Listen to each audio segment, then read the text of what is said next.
Here are the entrances to the building.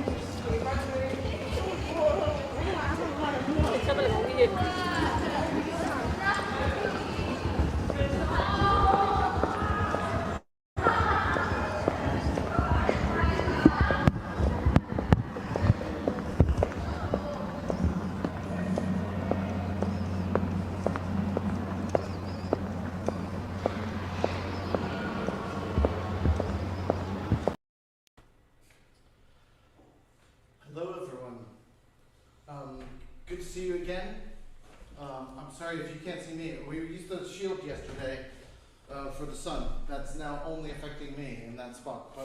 But welcome back to day 2 of the Leveling Up conference. Yesterday was great. I hope you've had a chance to catch up if you weren't here yesterday.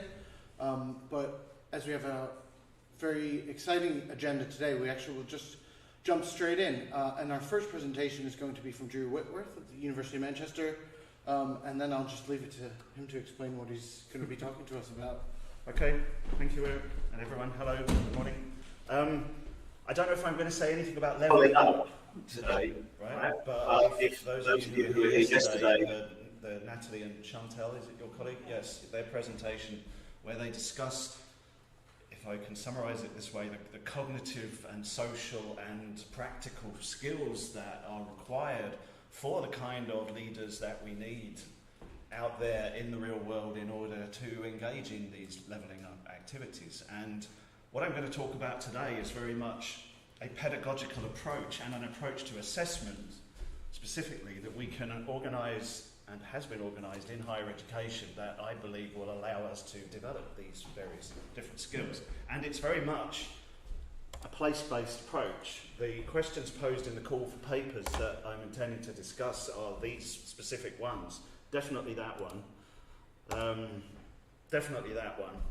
And if I had more time, I'd probably say more about that one, specifically the power issue, but I don't really have the time to talk about it today. However, I will touch upon these issues. In terms of the orientation of the talk, I'm probably going to be more of a theoretician today, but the practice has been researched by myself and a colleague, Lee Webster, who's currently in AMBS. And we published our results in various papers and Chapter 6 of the very wonderful Mapping Information Landscapes by me, which came out exactly 2 years ago in the depths of Lockdown 1, so nobody read it. Which is a shame. Look, here we are, higher education. You know, it's a place of work for us all, at least most of us, maybe not Alex, I don't know if you count yourself as working in HE, but many of us work in this particular place, and it is a place in which infrastructure exists. I mean, I put up a picture of a lecture theatre, and here we are. If this isn't the greatest epitome of a lecture theatre and the way that teaching was defined from whenever this was built, which I believe was sometime in the 1880s, around then. And here we are, still many lecture theatres look like this. Education, learning, knowledge building are defined in particular ways by the characteristics of this place, by not only its material characteristics, but the practices in which we are typically engaged. And we've already discussed yesterday that students, those who feel like they are comfortable with the practices and the forms of discourse and the activities that make up this place, they're the ones who succeed. They get the A grades, they get firsts, they go off and do their graduate employment, one hopes, at least in the future. And you know, those who feel less comfortable with this mode of discourse, who struggle to fit in with this mode of discourse, they may struggle, they may drop out, they may never come to this place at all. And therefore, I believe that we do need to deal with our pedagogical and assessment processes. I really do. I said this yesterday when Natalie and Chantel talked about the ways in which we need to develop the cognitive and material and social skills of future leaders in ways that are based around a team-based approach, reflective approach, group work, problem solving, and all of these other things that were mentioned yesterday. But I said in my comment yesterday that I believe that we cannot do these things if we end up assessing people by giving them an essay. I just don't think that is appropriate. Students are very keen to work out how they should succeed. What are they going to do to get the best mark? They are pragmatists, and they have paid a lot of money usually to be here, so it is no surprise that they are pragmatic about it. If we assess them with an essay, we are doing them a disservice, I believe, and certainly we are ignoring the ways in which the pedagogy and assessment of higher education can make connections across this so-called ivory tower boundary between us and, if you like, the outside world, the real world. Again, this came up again and again yesterday, I think, when we were talking about, for instance, the question of how Manchester as an institution deals with development and inequality in its own city. You know, not just through the auspices of the GDI of sending students back out there. So, how can we develop in-learners skills that will allow them to transfer and apply their learned knowledge in these other places? I believe this is a central key point to assessing the effectiveness of our pedagogy and assessment processes. And the use of place specifically in this approach is something that I'm going to come back to. So, in mapping information landscapes, I really dealt with a synthesis of theory between these two people. This is David Harvey. Do we know David Harvey? You've got to read David Harvey, guys. He's great. Critical geographer. Last I heard, he was at Johns Hopkins University in Baltimore, although he is English, but he must have retired by now. He's got to be 80 plus. Anyway, David Harvey's book, Justice, Nature and the Geography of Difference, was given to me by my old PhD supervisor, Dr. Ricardo Blau, as a loan about 25 years ago, and I never gave it back to him. And then I never read it. I never read it for like 20 years. It sat on my bookshelf. Then I read it and I went, right, I see why he gave that to me. Should have read it 20 years ago.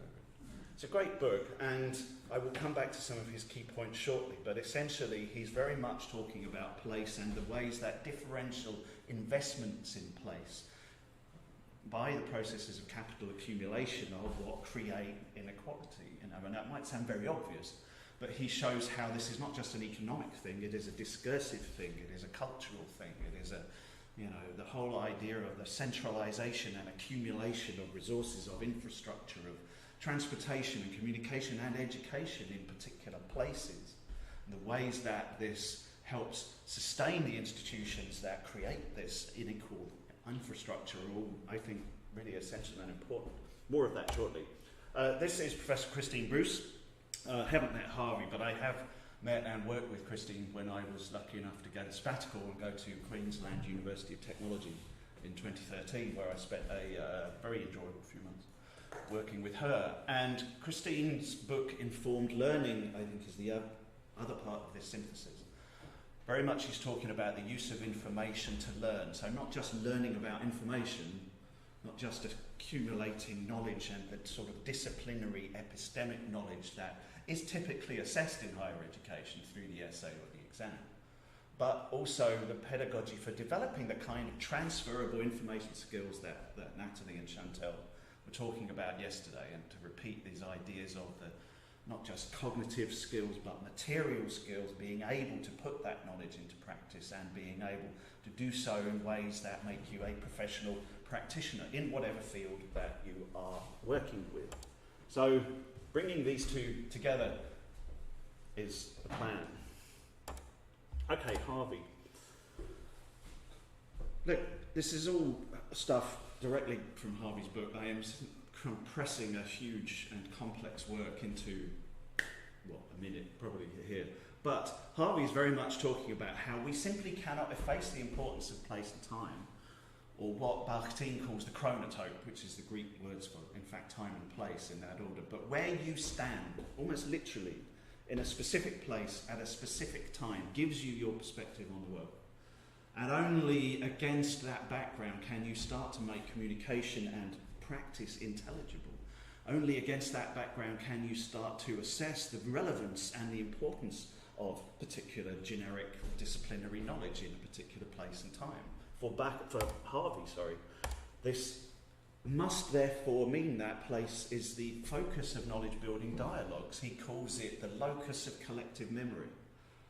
There is a difference between space and place for Harvey, and I think he's right. Space is this kind of sense, has a sort of neutral sense to it. It's kind of slightly inert, like scientific. It's space. space, yeah, but it's not got people in it.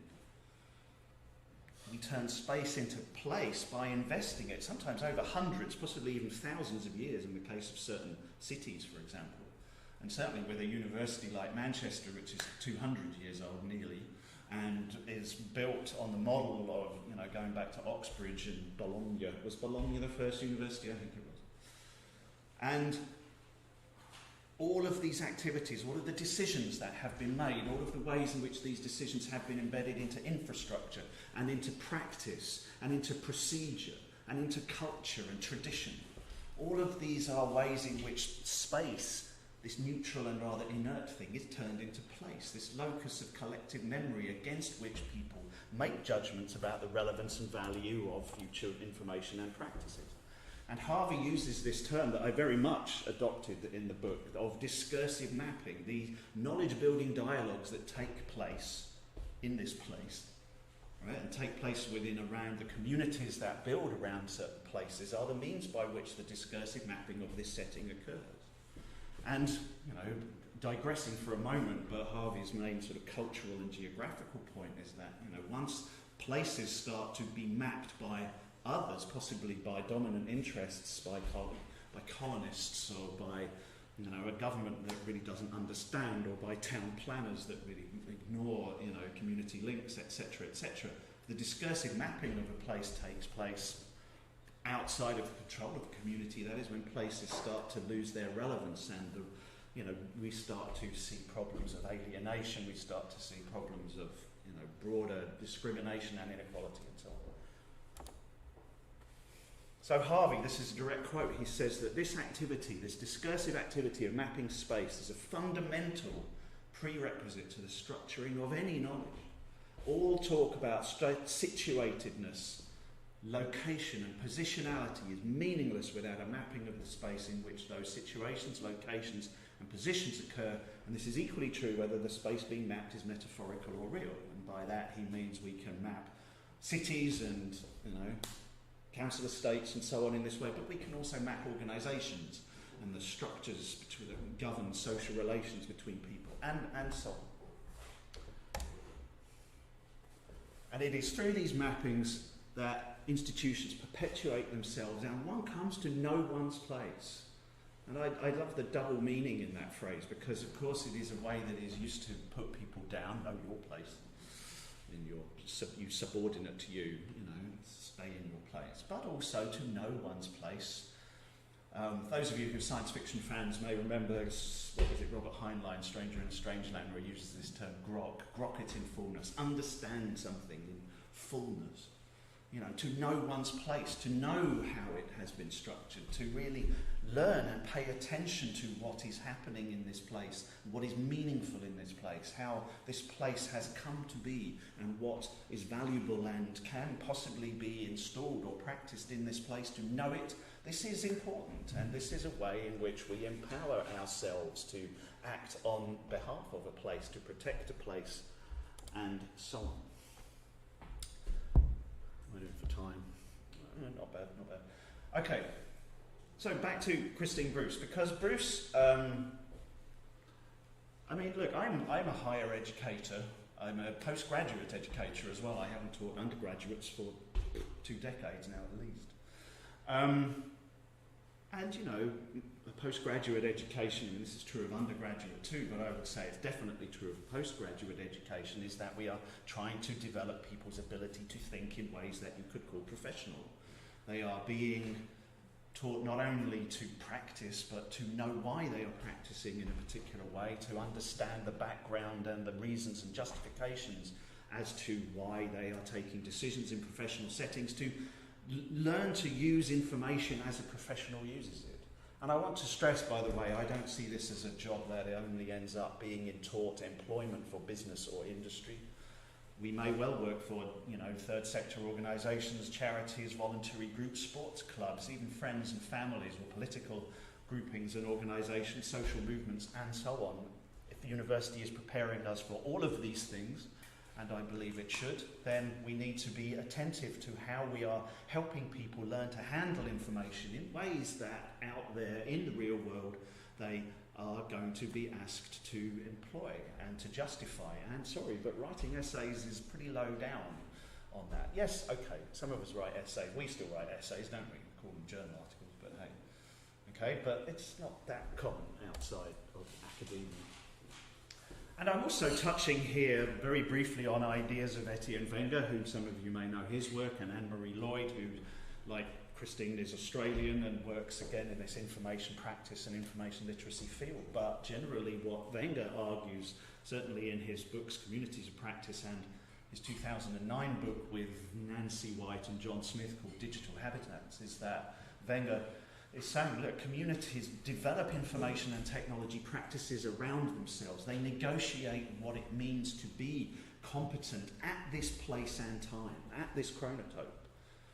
And the constantly is changing and developing as new problems emerge, new ideas come up, and new things must be faced by the community. But generally, although it's not a static thing, you know, the community is trying to build around itself the resources and the communication channels that it needs in order to fulfill its shared learning needs. And you know, students doing this in higher education as they try to learn what practices are sanctioned and how they can negotiate their way through the landscape of information and practice that they need to navigate in order to get their degree.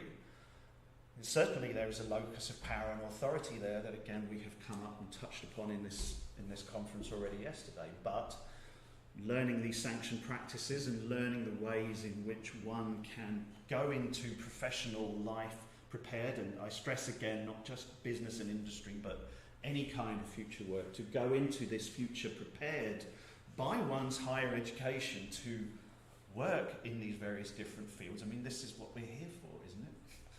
Aren't we? I mean, if we're just teaching people to pass exams, we're like driving instructors. We teach them to pass the driving test, but once they get out on the real road, it's like, ooh.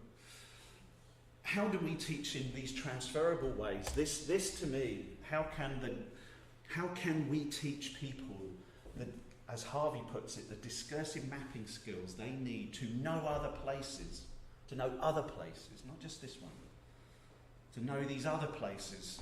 How can we do it within this place? Because I work here and I have no intention of going to work anywhere else. Steve, I'm not leaving. I'm here till I retire, trust me. I didn't know my boss was going to be here. Anyway, look, let's see what we can do in higher education. Here's how I do it. Now, let me clarify, I basically teach on two courses, one in educational leadership, but what I'm about to describe here is a course on the Digital Technologies, Communication and Education MA that we run here at Manchester. This is just a case study. I'm not saying, you know, I do this in ways that is not transferable to other settings. I think what Natalie talked about yesterday with your wine farm, I nearly said wind farm, but wine farm. Yeah, wine farm. Yeah, okay. Did you talk about that in the room or just to me? Right, okay. Well, I know that Natalie does something similar in teaching development, so this is a generic approach, but here's what I am specifically doing. I want on this course, and this is a foundational core unit of 30 credits done in semester one, that's really half these students' lives in semester one. So the idea is that it's, you know, kind of important where I'm getting them ready for the rest of the course in a sense. That we want graduates to come out of this course being able to make decisions specifically about the employment of technology in a variety of educational settings. So this is how we want them to think. We want them to be able to justify the choices that they are making about, in this case, technology. But as I will explain, I'm also trying to teach them about not just technology does stuff, you know, it's got certain features, but very much about how technology decisions are made. I want them to understand that higher education institutions and schools are rather sometimes confusing and political places, that things like budget do matter, that the interests of students as a group may well differ from the interests of administrators or teachers as groups. So what I do on this course is, and I've honed this down the years to really, one, preparatory, and then two, assess discussion activities that take place in groups of about, ideally 6, plus or minus 1. Okay? And what I do on these two activities is create places for them to work in. And this is the key thing. I want them to make decisions about educational technology, and I want them to justify these decisions, and these activities take place over a 2-week period, and they take place on online discussion boards, these days Teams, which worked quite well last year when I introduced them. And the fact is, therefore, that it is group work, but as it's assessed and as it takes place on Teams, I've got a record of the dialogue. Everybody knows when there's free riders, so I never get any complaints about free riders because everybody knows that I can see when people haven't been contributing. And it also obliges each student individually and then as a group to articulate the reasons for their judgments. So this was the basis of the research that I report on in this book, and the basis also of the pedagogy of the course is that you've got to be able to say why you are taking this direction. I mean, I'll tell you what decisions they have to take in a minute. These simulated places, or as I would call them, proto-places, they're places where I think you can learn the skills that we've been talking about. You learn the cognitive, social and material skills that you can then take forward to the ways that decisions are often made in real practical professional settings, which are often between small groups of people and increasingly these days using Teams or other forms of technology like that. So there are practical and epistemic benefits. They have to justify these decisions with reference to the literature as well, by the way. So it's not, an unacademic task. Anyway, these proto-places come, I believe, for a time to be this locus of collective memory that Harvey is talking about. The focus for group judgments about information. And I know this to be true for reasons that I will explain. 5 minutes, so I better get on with it. Right, students in Activity 1 play the role of stakeholders in a simulated university. It is just a PDF. It is a scenario that I have created. It is not Manchester or anywhere else. In fact, that university on the photo there is Singapore, I think. They are basically given a scenario that this university has a problem with it, or a department in this university has a problem with its use of educational technology. What would you do about it as your stakeholder group? Students, managers, innovators, academics, or the other one, IT services, that's the other one. And the point is, the interesting thing is, this place doesn't exist. It is a simulation. It is my scenario. But students clearly treat it as if it is real, and they make it their focus of their knowledge-building dialogue. There is a two-phase nature to this game, and everybody starts with the same landscape. But it's like as if you take 20 birds, or couples of birds, and stick them on islands, and come back in 3 million years, and see the way that they've all evolved differently. They've speciated. The same thing happens here. In the first phase, the groups make this place their own through the discursive mapping that they engage in, and I, as I said, can't really deal too much with the practice, but just to have one example here, I had one group in the research that we did over the 2 years that we researched it, who had an academic librarian in the group, and it was very noticeable how she brought to that group and that group's mapping process an understanding of the importance of the library that wasn't really reflected in the scenario and wasn't really reflected in any of the other groups. So this group's Mackenzie College developed a library, and in phase 2 these groups were asked to react to the public statements of the other groups, which everybody posts at the end of phase 1, and nobody needed to go back and renegotiate this sense of what their map of Mackenzie College, this place, looked like. They were able to react as if it was a real place. They didn't need to start again. They developed this discursive map of the college, of this imaginary place, simulated place, and it was used as the basis for the judgments that they made in the later phase. Now, nothing practical particularly was asked to be created in that one, but in the second of these activities they are being asked to create a product. They are asked to develop an technological, some kind of digital exhibit or enhancement, or maybe an online source for a particular museum, and they get total choice to do where they want. I've had distance learners on this course, so sometimes they work on museums in China, or somebody did Alcatraz once, which is the coolest museum in the world, by the way. And do we know where that is, by the way? Very famous place in England. It's Battle of Hastings, mate. Battle Abbey. Okay, 7,000 guys died there on one day, and they didn't move all the bodies. It's a creepy place. I put that up because amongst the things that they are asked to reflect on in their field trip is to get an understanding of the place. And I say to them, look, you wouldn't put a bunch of digital screens around the Battle of Hastings field. That would look terrible. You know, try and incorporate the atmosphere of this place. Try and incorporate the culture and the traditions of this place in your understanding as a group of how you would design something that would be fitting and appropriate in this particular setting.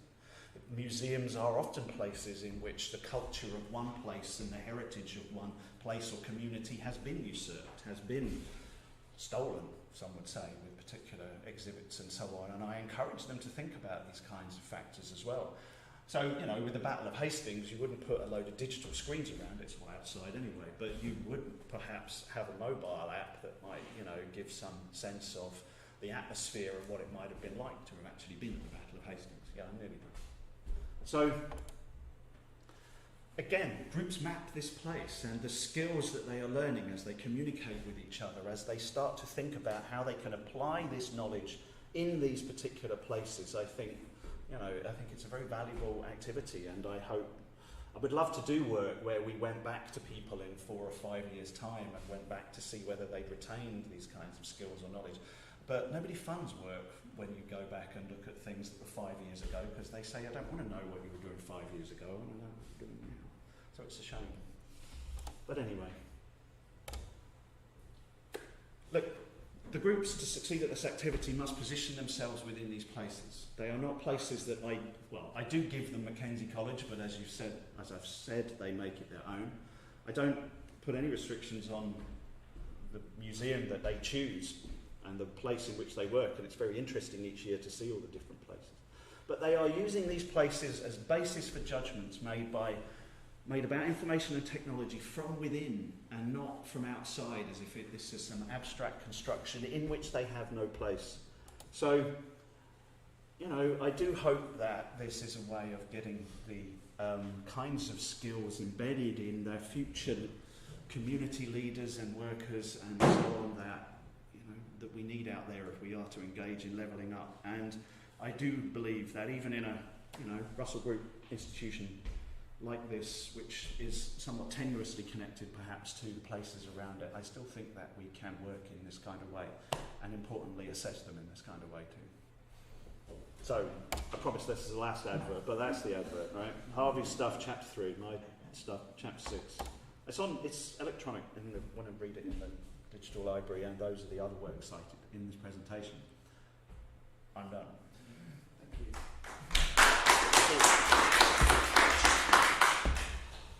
Do you want to do questions now, or should we do them at the end? Should we do them all together at the end? Fine by me. Okay. Thank you very much, Ruth, for the presentation. Fantastic. Next up, Elizabeth Mason Hale will be talking to us about John Dewey, I believe. Yep.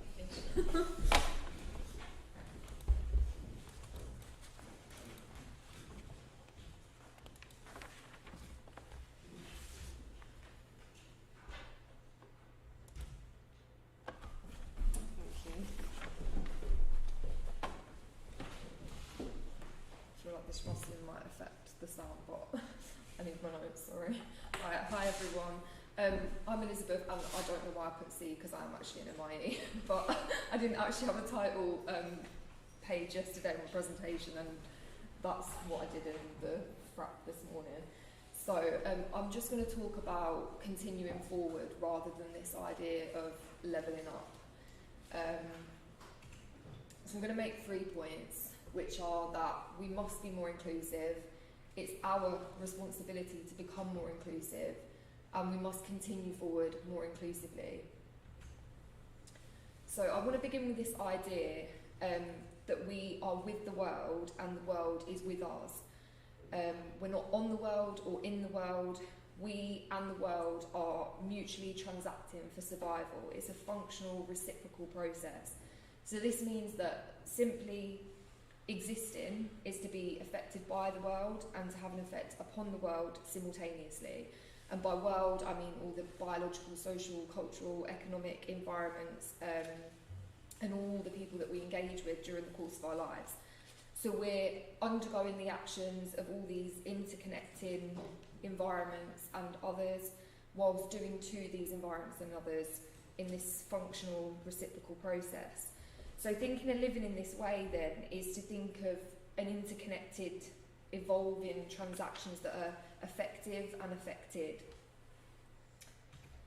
So whilst we and all of our environments are not separate, we are interconnected, as I'm saying, we are distinct. So we're born becoming part of a particular family, a particular culture, a particular society, and these relations change over the course of our life. So from this initial moment of birth, we're part of the historical evolutionary processes that came before us, and simply by existing, we're contributing to the continuation of these processes.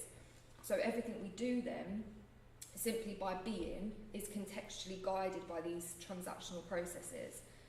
And as we learn, we develop habits, from the basic habits of like eating practices to the more complex processes of communicating. And as we do these practices, we're collaborating. So to be social, to simply exist as a human, is to communicate collaboratively. So just to recap, we're intimately interconnecting with different environments and different people continuously through time and space. To be alive is to be engaging in these transactional processes, to undergo and to do reciprocally, and to contribute to the world and to the living of others. So the core of what we do is collaborative in order to function. And learning occurs through this collaborative, communicative process. It's not a one-dimensional process, which is often conceptualised as two entities, like the teacher and the knower on the one hand, or the learner or the unknowing on the other.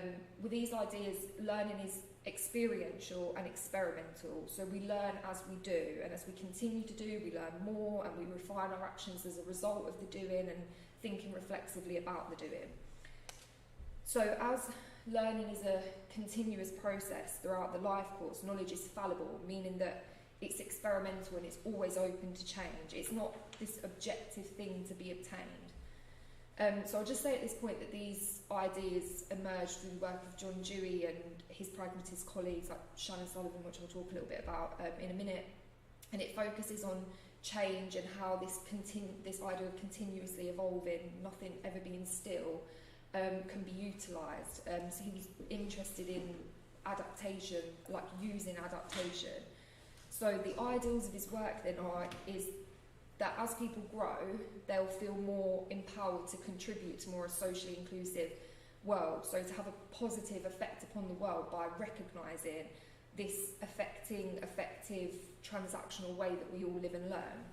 But the problem is at the minute that we're not currently using the differences and the distinctions that arise, or the conflicts that arise from our differences, as opportunities for learning. Difference doesn't need to divide us, it can unite us, but currently we have these particular ideas of who are the knowers, meaning that this division continues. So we'll just think about this in terms of like the education part of the levelling up agenda then. I've summarised this and it may not be agreeable, but a summary of the general ideas as I understood the LU paper was that increasing access to and opportunities of education will improve the skill set and attainment of individuals, which will then prepare them for the workplace, and then with a more skilled workforce, economic growth will develop and boom, and particularly in those communities that are left behind or in desperate need of levelling up. So again, it's a simplification.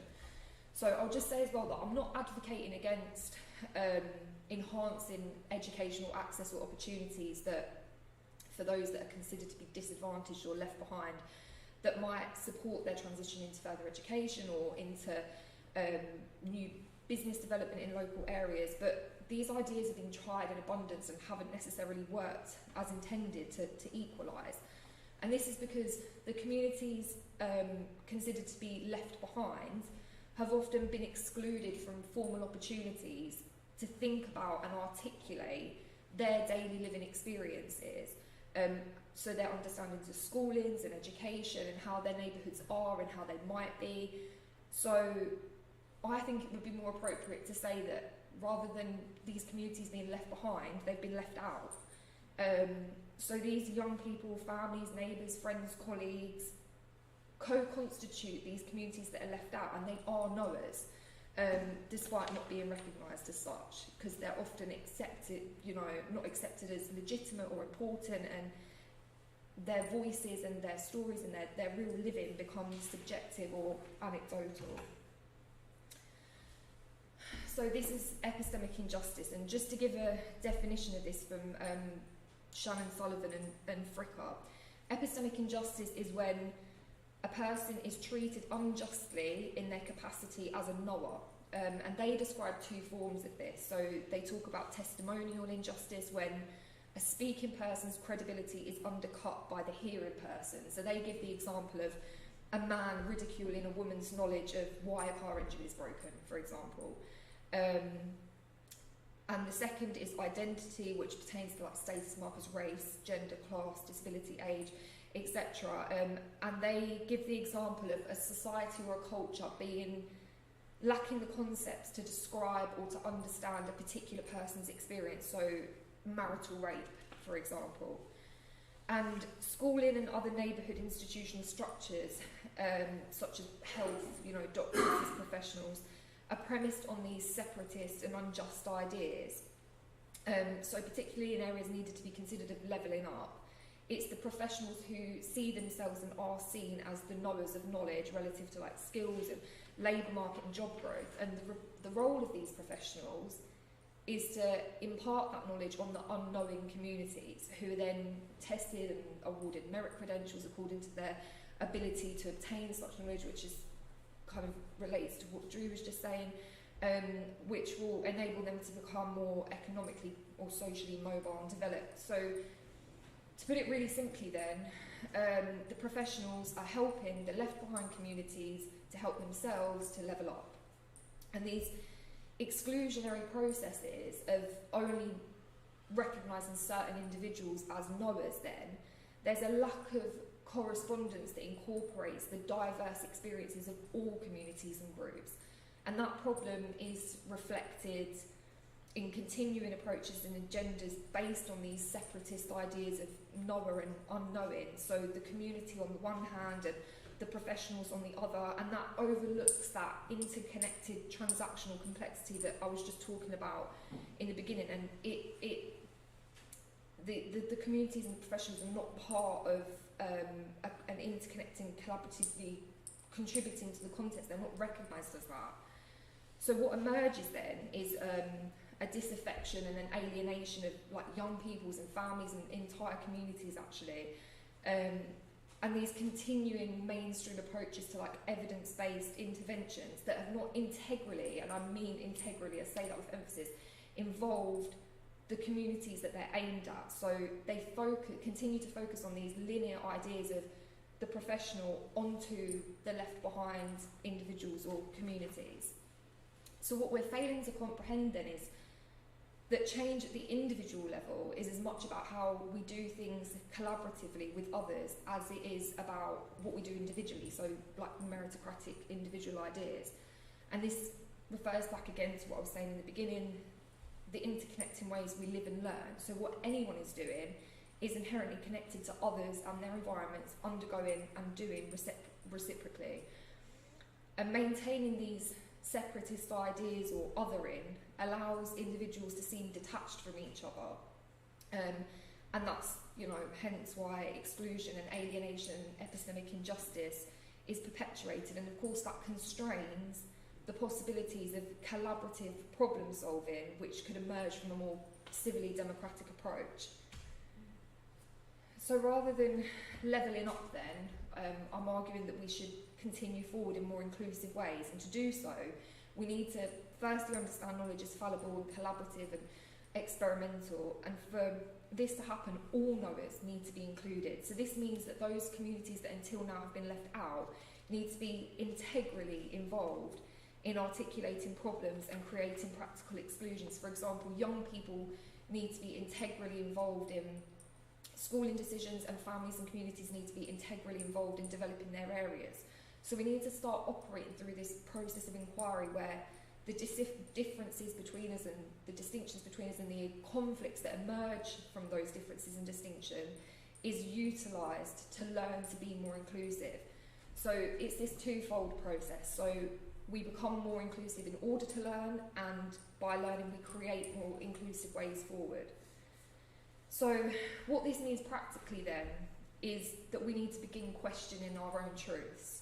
How, where, why we accept these truths and practices, and how we convey these, being aware of how our truths and our practices come to be and what kind of damage we may be doing with them, being more willing to understand that potential damage. And this is personal reflexivity, but it occurs through engagement with others in our environments in those interconnected ways, because nothing is separate. So by embracing this individually, then we can begin to encourage others to be more reflexive, to welcome diversity, and to utilise it for more inclusive ways forward. So what this might look like, and these are just two brief examples, but I'm going to ask everyone to have a discussion at the end about how we can add to these examples. At a policy board level, this might look like a more diverse constitution where those concerned most by the agendas, so these left behind communities, are equally part of the decision-making processes. And this needs to be a radical change. So not anecdotal or evidence-oriented consultations. I'm talking about positions funded and filled by those people who until now have been left out. So this means dissolving those hierarchies and ideas that differentiate between who are the knowers and whose knowledge we listen to.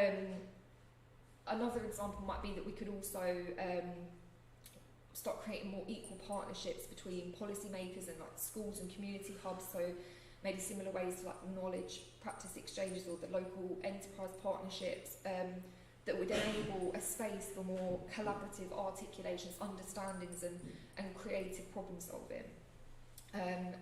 In a classroom, it might look like more inclusive curriculums that welcome diversity and learning through this process of inquiry and open engagement. And Natalie and Chantel, I resonated with what you were saying yesterday a little bit about the needs analysis and the mutual respect and this idea of like dissolving competition, and that's what I'm talking about here as well. I'm not suggesting that this isn't already happening in pockets of practice, but it needs to be a radical change. Like it needs to become the norm for education. So this means departing from these ideas of knower and known and welcome a space for all. And it means enabling an opportunity for like more civil engagement, so discussing social problems in a classroom and asking questions to better understand those experiences which are different from our own. So it means fundamentally beginning from a place of civility and respect and care. So I'm advocating for this open-minded, inclusive environments where left out communities and the professionals have the opportunity for practical inquiry together, which could mean that what happens is, as Julie would say, a practical reconfiguration of the exclusive practices or the exclusive habits that have continued for so long. So the idea then is that cultivating curiosity will generationally lead to more creative and aware and reflexive individuals and communities that embrace civility and care in everything that they do and utilise any differences or conflicts that arise from our differences as tools for creatively moving forward. So in terms of moving with the waves then rather than swimming upstream, we've got a ripe opportunity here to begin fostering these ideas of collaborative inquiry and learning, like the investments in teacher training and the rising funding for educational research and evaluations that the white paper lays out, and additionally like the targeted funding at education investment areas. There's an opportunity to like trial these collaborative projects and this more collaborative approach. So then ideally, the levelling up agenda could become an agenda that's owned by everybody, not necessarily agreed upon, but a fallible agenda that where the disagreements are something to be used for the possibility of a more dynamic way forward.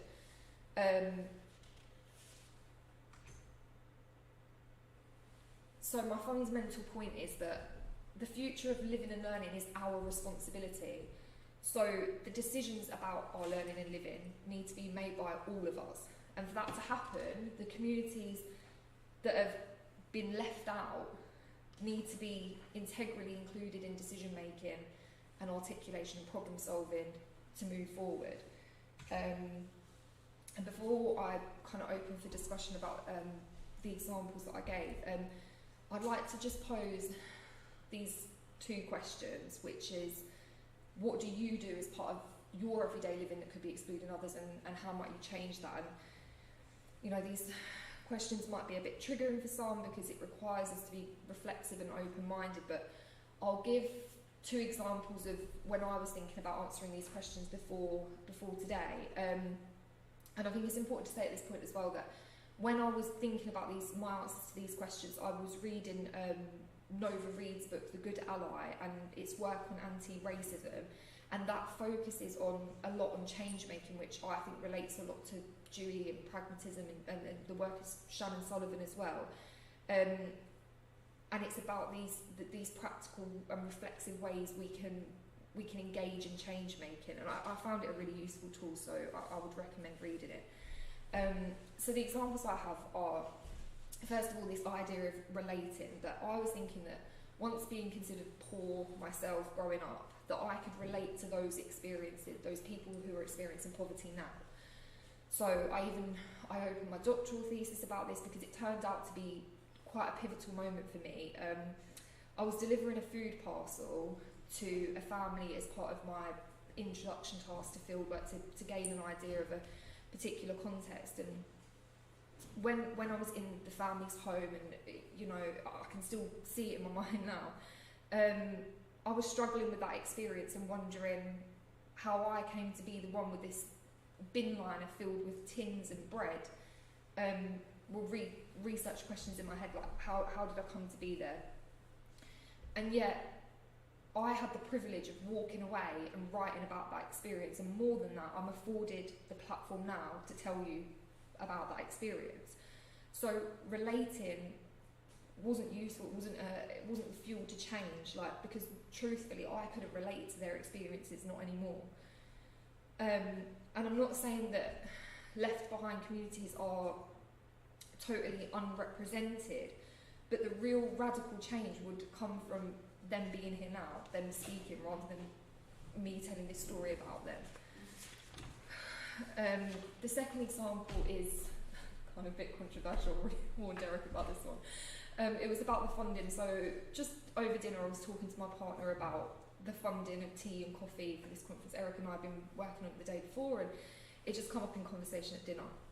And I was initially quite annoyed, and warning, I've already told Eric this, it's fine.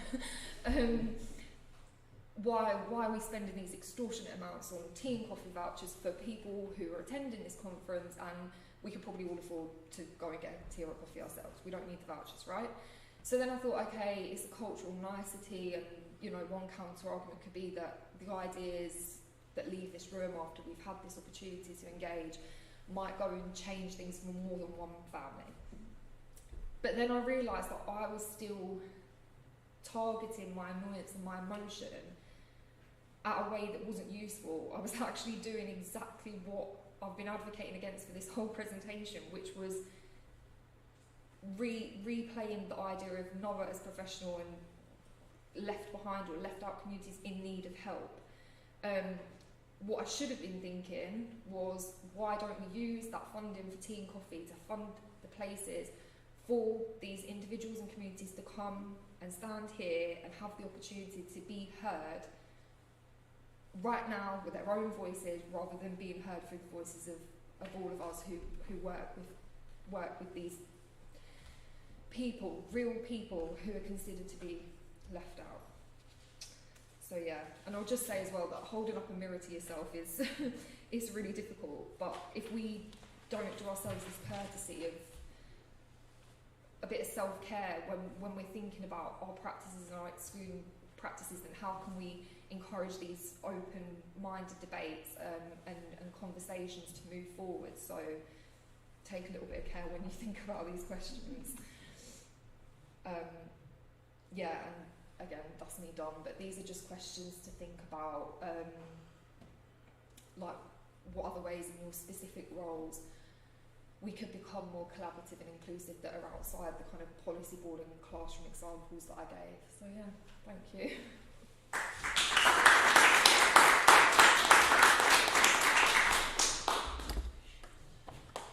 Are you doing Karen's presentation now? Get out of this. Thank you, Elizabeth, for that very thought-provoking presentation. As we discussed, we'll do all the questions at the end. So if anyone's got a photographic memory, you can take a picture in your mind, or the live stream, you can go backwards if you have your phones out. But we will return to all of these questions. But first we will hear from Karen Healy, who will be talking about some parents' experiences. Is that right? Yeah.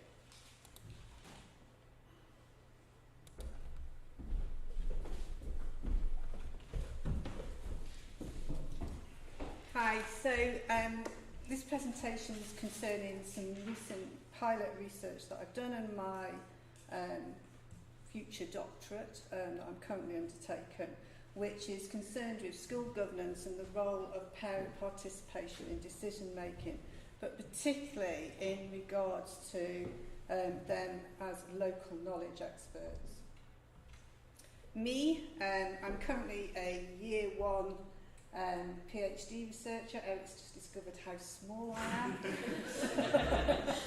I am at the Institute of Education in Manchester. Prior to that, I've got extensive experience in school leadership and school governance, particularly in areas of deprivation in both England and Wales. My research interest is particularly around how the voice of the local and that of parents can be heard in the current education system in England particularly, and the conceptualising of that engagement. So the Academies Act in 2010, which was 12 years ago now, demanded corporatised entrance into the field of school governance. That structurally has concretised market ideology within school governance and within state education. There's been a discourse of what effective governance is, one of division, right? But that's created a new epistocracy around school governance and around the space that inhabits school governance and those inhabiting that space. Parents, as we know, Stephen Ball, Diane Ray done a lot on this, are constructed as consumers, not citizens anymore, or they're in a deficit model within education. This depoliticisation has led to professionalisation and corporatisation of governance of schools, potentially monopolies, and a risk of totalitarianism. There's been an increasing visibility of decision making, and not only a geographical but also a metaphorical distance of the empowered space of governance from the local with the growth of maths. It's also led to removal of the local voice and perhaps a democratic deficit.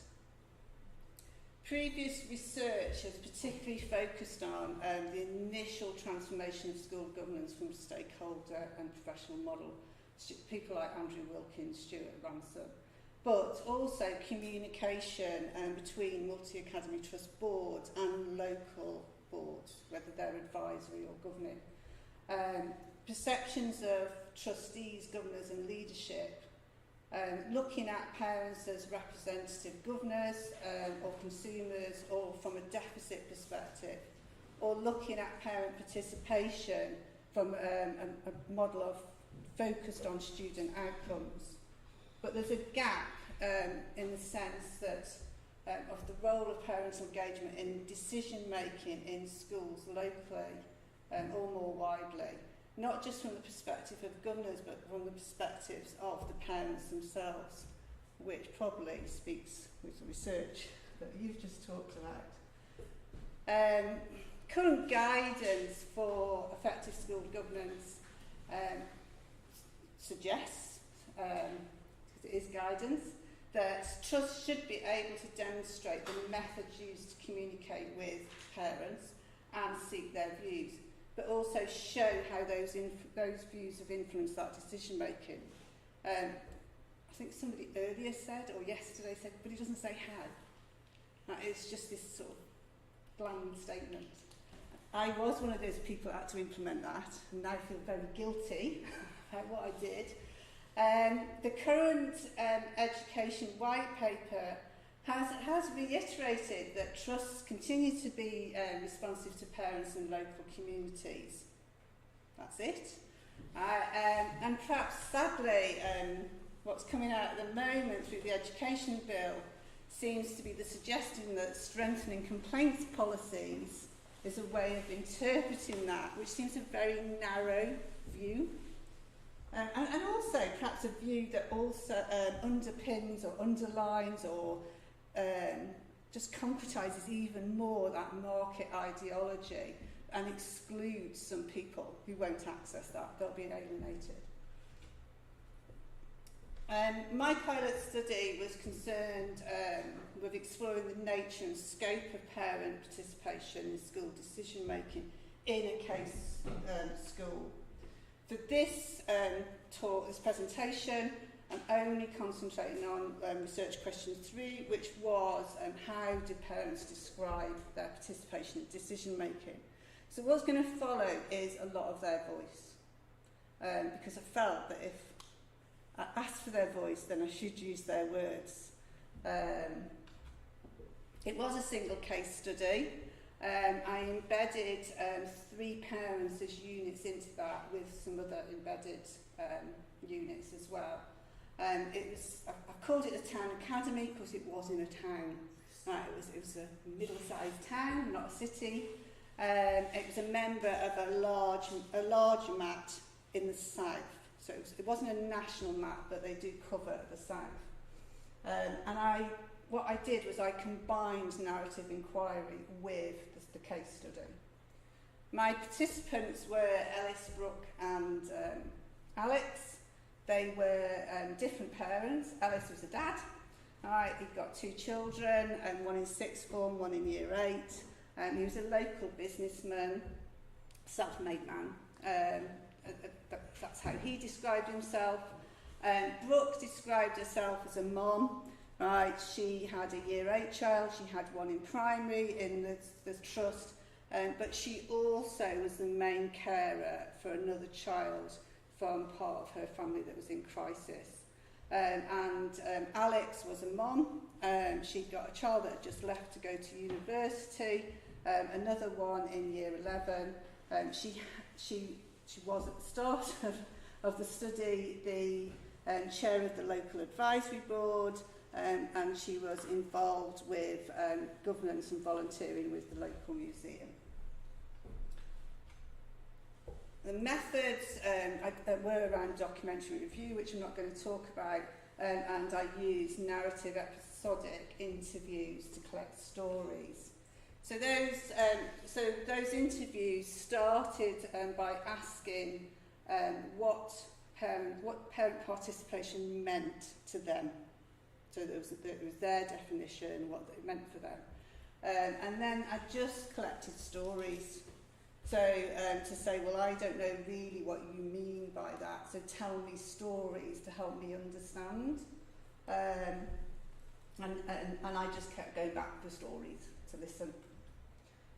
When explaining parent participation, it was interesting what people said. So Brooke talked about connections and networks that she had. and said, I know parents, I can. Right? And then her examples were how she could connect, or she could introduce. Alex talked about parents having an amazing role of being part of the community, and Alice talked about parent participation for him was an opportunity to have a say, it was a way of getting involved and able to share opinions in terms of which direction the school was going. So he wanted some power. They all wanted to be able to offer something as well as receive something. All the stories were about different spaces and expertise, and I did go and read David Harvey because actually Dwight and May told me to go and read David Harvey, and I've used the word spaces here on purpose because they were empty spaces, and then the people came into it. I also went and read Doreen Massing, which is really interesting. But they were also about expertise. They were about professional knowledge, which is the knowers and the people that need to receive that knowing. And then they were also about local civic knowledge. Right, that there is a different kind of knowledge that's been silenced. What the stories told of was a distant trust governance, which Alice described as, this makes me feel really sad, I'm an ex-head, a lack of engagement above the local head teacher, forcing that relationship with the community further apart. We also talked about a trust focused on finance over local relations in stories of land sales. I happen to know that story. It isn't quite as bad as it sounds, if you know, but to that community it did. And Alice said, this is leading to a general consensus in the community that the school was being sold off, and that they, the trust, just put in deeper pockets. A privileging of the brand in the edgy market over the local as the trust got bigger, so that technocratic knowledge over the civic.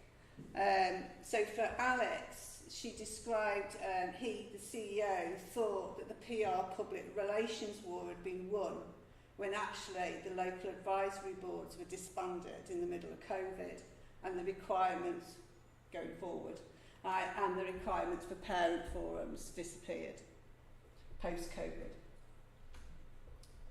And also top-down decisions with an invisibility. It's going back to that beginning bit about the invisibility of decisions, where it was described that everything's flowing downwards. The trust say, please do this, then the head does this, but there's absolutely no upward flow of insight, but also any sense of power at all. So it's that marginalising, making people disappear, and it's your knowers and doing too.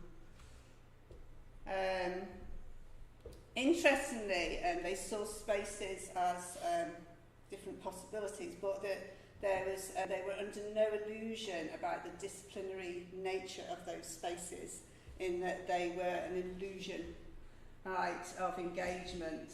And I think Alice's words are underlined aloud, because he said, we, the parent forum members, were allowed to share opinions, but ultimately that decision was always going to land with the school.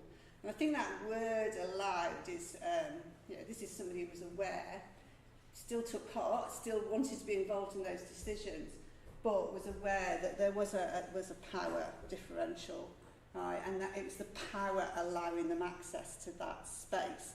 It was the power that was deciding which knowledge was of value and which knowledge wasn't of value. And it was the power that created the place in the space by saying which people could come in, or created the environment for people to access that space, to create a place. Alex also talked about, when she was reflecting on her stories about the local advisory board and the parent forum and the finishing of them. She said, we thought we were deliberating, but we didn't have actually any greater access than any other parents to the decision making. So that whole illusion around it. And I think for me this was really, really sad, having spent a lot of time in education. It was the overarching theme that came out in these words were they don't care. The further up you go, the less they care, they're not interested. They should care, and they probably do, but that's not the impression that they give. So, and there was some tension in that. There was the, well, they probably do, but I can't see it. And Brooke, who was the mom who was trying to deal with lots of crises, and just went, who are they? She didn't even know who these people are, she didn't know what they did. So how was she going to have a voice? Interestingly though, for when the stories from for the parents about their participation was that there was a real sense of local. That was really strong. And that local, this was from one parent, that local knowledge, that really the regional board perhaps loses that real sense of local understanding, and that they were a community conduit, that actually people sitting over here were in it. They could link people. That parents have this amazing role, I've said before, and that I know parents, like that's that connection, that networking again. There was lots of stories about where they tried to do collective solutions. Some not successful because of the factors and the power, and some that worked really well. And one that particularly worked well was a story that was told about there had been issues and conversations within the various communities that made up the school about there was a lot of respect for each other's communities, and that the school's usual response was they're not behaving, so we're going to exclude them. And actually what a group of parents have done is sat down and said, let's not do that with the school, right? What can we do differently? And it was described as we connected the school leaders from the town academy and the local mosque to ensure the needs of our the needs of the community were met and all our community's children succeeded. And for the person telling that story, they saw it as acting as a community conduit and felt that that was a story that had led to it was about real authentic action. There'd been consequence to it, and they'd been involved in it, and they brought their knowledge alongside the professional knowledge, alongside the community knowledge, and it had all come together. There'd also been spaces. They talked about spaces for engagement, and there had been a variety of spaces, and they were described. So one parent described how a parent had worked really hard to get the trust to agree that she could set up a parent forum with terms of reference, and another space was about coffee with the principal. This one didn't make me laugh. Right, initially to give people an opportunity to vent, rather than venting on Facebook, but also to come up and talk. But also that recognition that not everybody's going to walk in the school. So actually what came out of the previous story of bringing, connecting people was actually meetings started to be set up within the mosque, where the school went out. And the environment, the power actually sat outside those school leaders. So these are very initial conclusions, right? But parents saw their value of local knowledge and expertise, but they saw that knowledge as about seeking alternatives, their alternative knowledge. And parents don't just have one knowledge. yes, it's a civic knowledge, but that civic knowledge is made up of lots of knowledges. And that they could be part of that collective shaping of decisions. Right? They didn't want to be the decision makers, they wanted to be part of a collective. And creating a collective response. And that spaces, these empty spaces, were possibilities to engage and thought authentically as they became places, right, with people in them. But it's the power and what people, who's in it, that's going to make it authentic. But they also could be spaces that are about controlling and disciplining. And that sort of brings you back to the levelling up. It talks about places. Well, it is the point. Are we going to create conversations that are imposed and controlled and only some knowledge is seen as truth? Or are we going to be open to listen, right, and avoid those spaces that are about control and discipline? So my next step, right, is trying to understand place and places within it. Right, so you've got space and then you've got place, and then there's different places within place, I think, but also how that ties in with knowledge production and how, for me, how parents can get to no longer be marginalised, how that civic knowledge can be recognised alongside that technocratic and professional knowledge in schools. Thank you.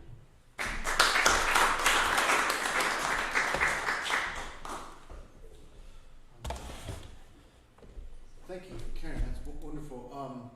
Rather than bringing Drew and Elizabeth up, I can turn the camera around to if anyone would like to ask all three of them questions at this point. I have a question for Drew.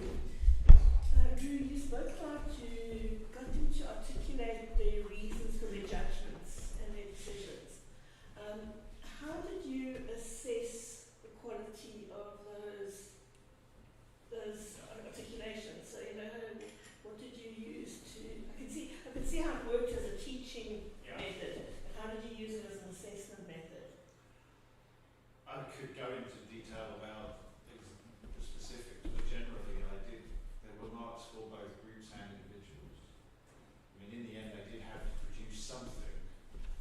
At the end of the museum design activity, there was a poster, they did a poster presentation, we had a poster day, usually just before Christmas, and they present their ideas there as a group. For the other activity, they have to make certain statements, they have to agree on public statements. So they do get marks for the product, but I'm also just as many marks I'm interested in the process, and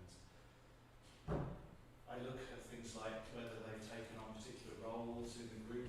They have to learn about how they've divided up the labour. Some students manage to take on leadership roles, or the ones that don't want to take on leadership roles will take on roles as, like I say, and I suggest this to them. I say, look, you know, you could summarise papers for others, you could be fact checkers or source checkers, or, you know, if they have meetings, they need to post minutes of the meetings. So there's various different roles that they can play. They've got to cite the literature. I want them to show how they are understanding the core literature. Quantity of posting is a factor up to a certain point, but they've also got to post in ways that lead a discussion forward. And I find, particularly with some of the weaker students, that at the beginning, and they get practice at this, I do give them the chance to practice this and give them feedback, but the weaker students will post mini essays. You know, they'll post 500 word mini essay without any attempt to build on the postings of others, and without any way in which anybody can build on their post. And the reason that they do that is because they're posting for me. I don't want them to post for me, I want them to post for the other students. So form and style remarks for that. They see a rubric, a public marking rubric. Steve. Thanks for all your presentations. I've really enjoyed all three of them. I've been trying to just think about your prompts, Elizabeth, about what we can do differently locally. And you'd think working in a university that would be a good place to be to make a difference, but it isn't always. And then I was reminded of that because of governance issues in higher education.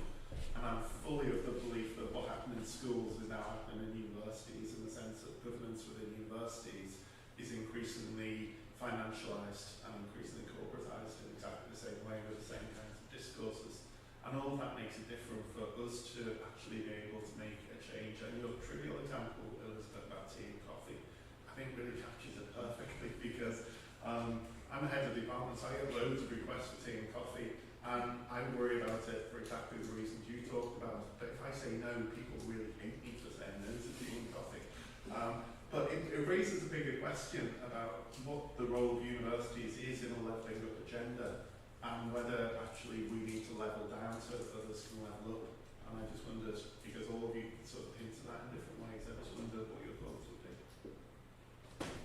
Well, I think that, I don't know if this really responds to your question, but I think that the workshop, we were doing the workshop the day before yesterday, and that was more like of a collaborative forum where we were bringing ideas, and yeah, it was again only professionals in the room, whatever professionals mean, but for the purpose it is. And I think that it's like trying to fund spaces like that, like where there is this more collaborative, but then we're trying to figure out, like, this is the whole point of the project, and I'm looking at Eric because this is like running the project, and we're trying to figure out how we do that with the community, like how do we get the community involved. And one of the things I keep banging on about, but this mind-blowing moment for us when we were in the room, was that all of the university buildings are inward facing, so they're totally inaccessible to people, they're intimidating. So how do we create a space where we can do this? How do we create that conversation, or not create but enable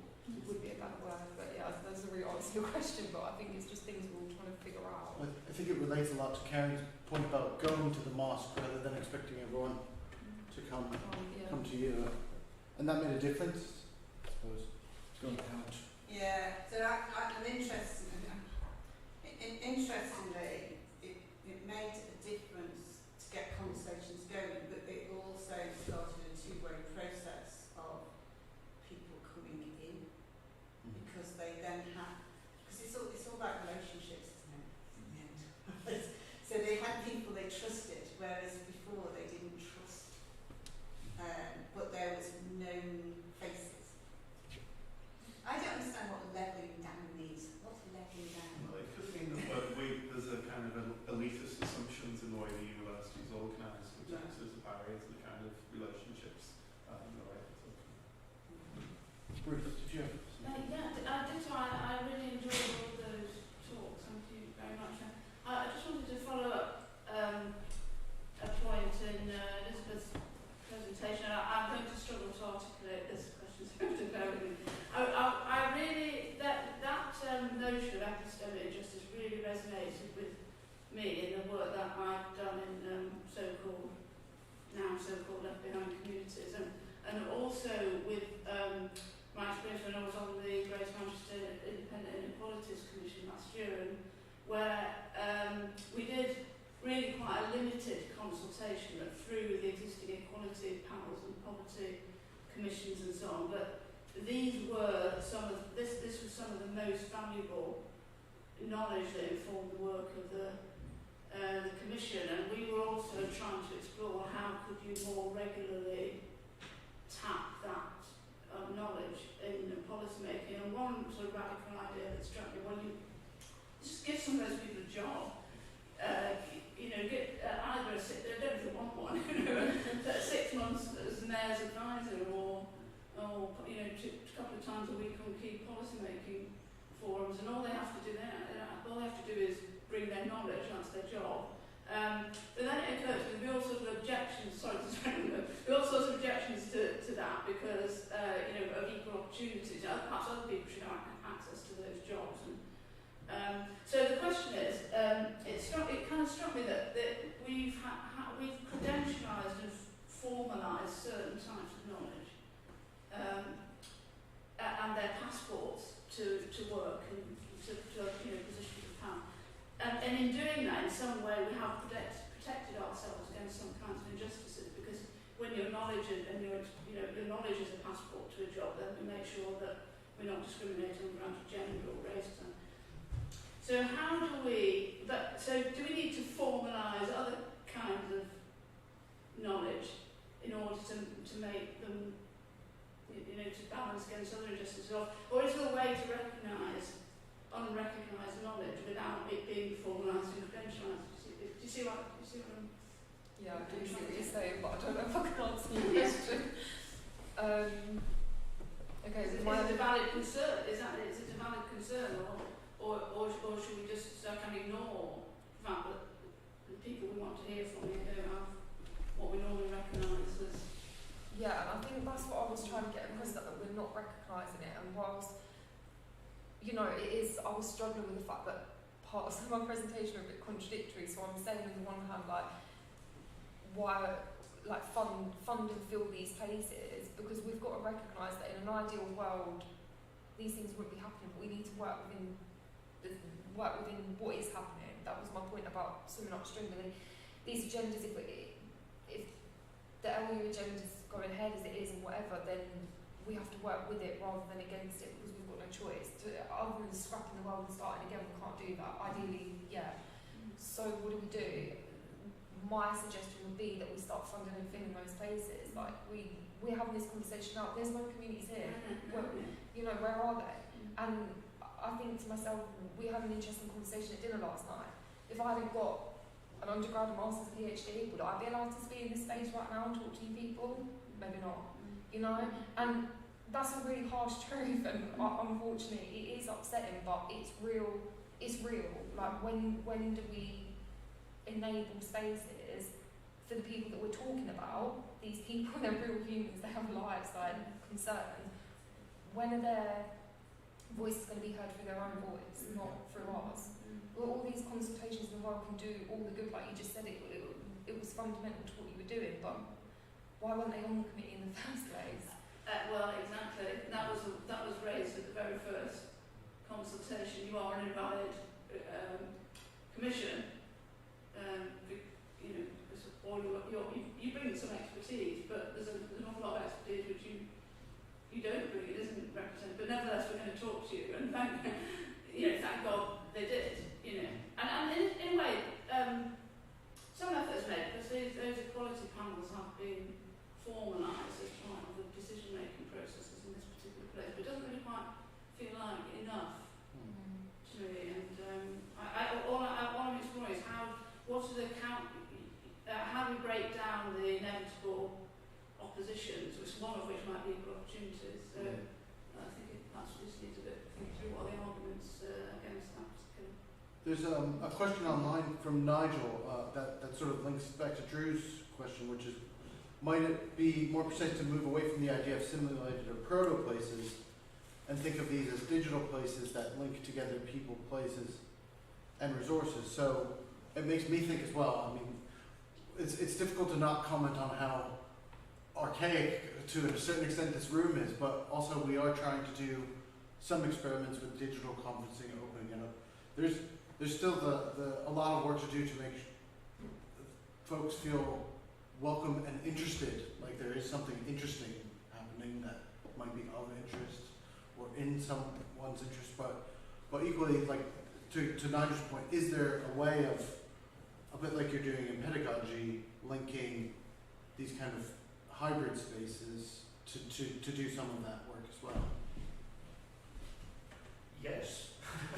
I mean, somebody said yesterday, I can't remember who it was, that the university as a site for knowledge is not just a campus, nor is it just the digital shell, as I call it, or the digital elements of the space. I mean, I totally agree with my colleagues and those who spoke yesterday that I would love to see us do more work that is open to members of the community, whatever the hell that means in a given context, at a given place and time, and I would like to see us do more teaching, if we want to call it that, outside the university as well, and not just be advocates, not just sit on policy committees based on our academic and our research knowledge, but go out there and teach. You do this, Alex, don't you? I mean, this is the whole point of the ragged university or the free university. But at the same time, I don't think we should be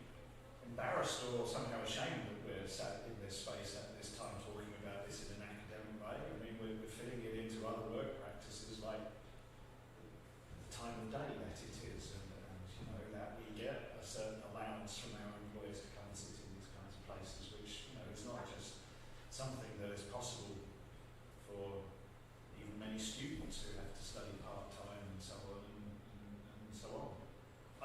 do definitely think we could do more with the digital aspects of the university and society to reach out and to also be open to people engaging with these. But whether we can do that and fit these into our standard work practices, our research practices, our assessment practices, I don't know, because what Steve said is true, that we are being pulled ever further away from things that don't have that sort of immediate financial. You could do it if you filled out this form in triplicate. Yeah, or fill in a 20-page research assessment. Sorry, I'm still annoyed by that 20-page research assessment.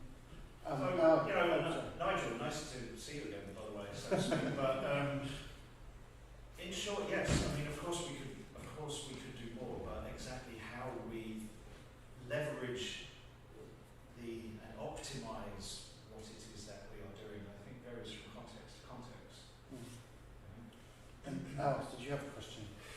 Yeah, well, I just the three presentations together all seem to be speaking to place relationships, what colleges are going on. And I've been reading about the culture of auditing in 19th century Russia, which was very interesting. Members from the community, civilians could come and sit inside teaching spaces and take in, they weren't a part of being actively tutored, but they were a part of the academic, they had a place in there. So I'm curious about whether that, do you see that as sort of prototypical of some kind of ecology that could be developed in formal educational spaces, and sort of looking at things like accreditation of prior knowledge and the desire of people in the community to contribute to academia. And, people are very proud of the universities and what goes on often, even though they might feel excluded. The town and gown thing is a long and problematic dichotomy, but there are examples of real kinships. So I'm interested to know. Obviously, there would be the I suppose it would be called political will to allow people, communities, to be in and not a part of a revenue. Well, Karen, is that related to anyone really, Drew? Well, I was going to just say, I personally would try and make as many of my teaching materials, things like podcast videos and so on, publicly accessible, yes. Whether they are found, I have no idea. I mean, it would be great to have members of the public in a lecture if they were interested. I wouldn't have a problem with that. I also note, though, that one time that I did try and teach one of my courses effectively in public by using a WordPress blog, the students who were actually registered and enrolled on that, I blithely thought that we could use the public comment facility on WordPress to, as a discussion board, in effect. The students absolutely would not post anything if they thought it was going to be read in public. And they're worried enough, some of my students anyway, maybe it's just me, but they seem to freak out enough about the fact that they're constantly under surveillance. If they were being seen to do anything in public, I think they would be very reluctant. So it's not easy. Maybe, but yeah, why not? More public events, more, and again, you could use the digital in this respect to get the word out there. But it's more than just access, isn't it? I mean, even it's speaking the language and inviting people, as you said, in this inclusive way and respecting diversity and neurodiversity and all of the other things that came up yesterday. Simply making a lecture publicly accessible is nice, but if you're still adopting the discourse and the language and the mode of discourse of a group that a lot of the people you want to reach are alienated by, then it's not really changing anything. So if I brought people in, and acted as a broker and a steward. Sure. Is this suggested to what Well, Natalie, and then we will. Just a very quick comment. What I loved about the last presentation, I enjoyed all three, but is you ended with a slide saying, they were seeking knowledge, they were shaping, they were creating, and I use in my research a methodology where you analyze by looking at gerunds, and the gerunds are the ing words like leveling, seeking, shaping, creating, cultivating, curiosity. And I thought if we could move our focus to looking at those things, that's what we need to try and encourage. How do we get people seeking? How do we get creating? You use seeking as well when they went to the mosque. Yeah. And I think that I now struggle to do thematic analysis after doing gerund analysis, because I'm so aware of the doing aspect and the action that comes from that. So I just think that it made me start thinking of leveling and what are the doing things behind that. So it was just a comment on it. Yes. Martin, yes. Thank you for 3 great presentations. I'm going to put my questions to Elizabeth and Karen. I'm going to preface this by saying I was a governor in a pupil referral unit. I spent 3 years as the parent engagement lead. So, having got people into the room to have these discussions, how do we keep them there? Because we couldn't. So we got the voice into the room, we couldn't keep the voice there. So how do we go about that? What's the next step? And I think for me, it's because we think there's one place that's made up. It's being designed, isn't it, in a technocratic way. And actually, I don't think, this is sort of my experience really, and I think it did come out in that research that those parents were saying, that there has to be different places, because one place doesn't suit everybody, because people aren't homogenous. Places aren't homogenous. Yeah. So actually it's recognising that and saying, if you are in school governance, right, or leadership, I'm going to have to work a bit harder because I'm going to ask you to actually have to do this in different places, which may be virtual or may be physical places, but I'm also going to have to seek that knowledge and listen in different ways, because actually what we've just done today doesn't suit everybody. And I've done things where I've been working in communities where literacy is not great, so we've used magazines and pictures and artifacts and things and creative boxes, right, for them to say, well, these are my priorities. Now I've got an arts background, so sort of quite happy doing things like that, and I know it's uncomfortable for some people. So that's my very early, underdeveloped views. Oh, that's great. Unfortunately, I have to be timekeeper as well, and I have the enviable task of inviting everyone to have tea and coffee. So, unfortunately, there's no coffee and tea in this room. So, there's the Alan Gilbert building there. Really anything that's food on campus, which is half of them seem closed at the minute, but that's probably the closest. And then we'll be back. The next presentation, which is actually myself, is at 11:30. So just a quick coffee. I don't know if I should record saying I think you can bring your coffee tea back and have it there. But we'll also have a nice chance to enjoy the weather. I'll go into the room.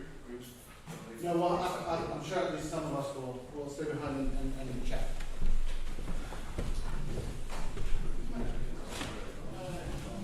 Yes, it is. How good.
They included dissection of learning.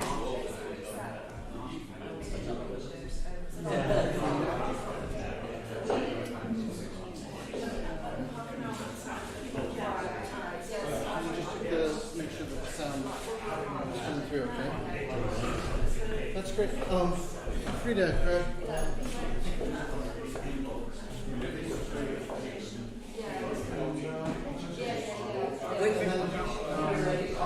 I'll just do a quick talk and then we'll we've got a few chairs and Ruth, you and I can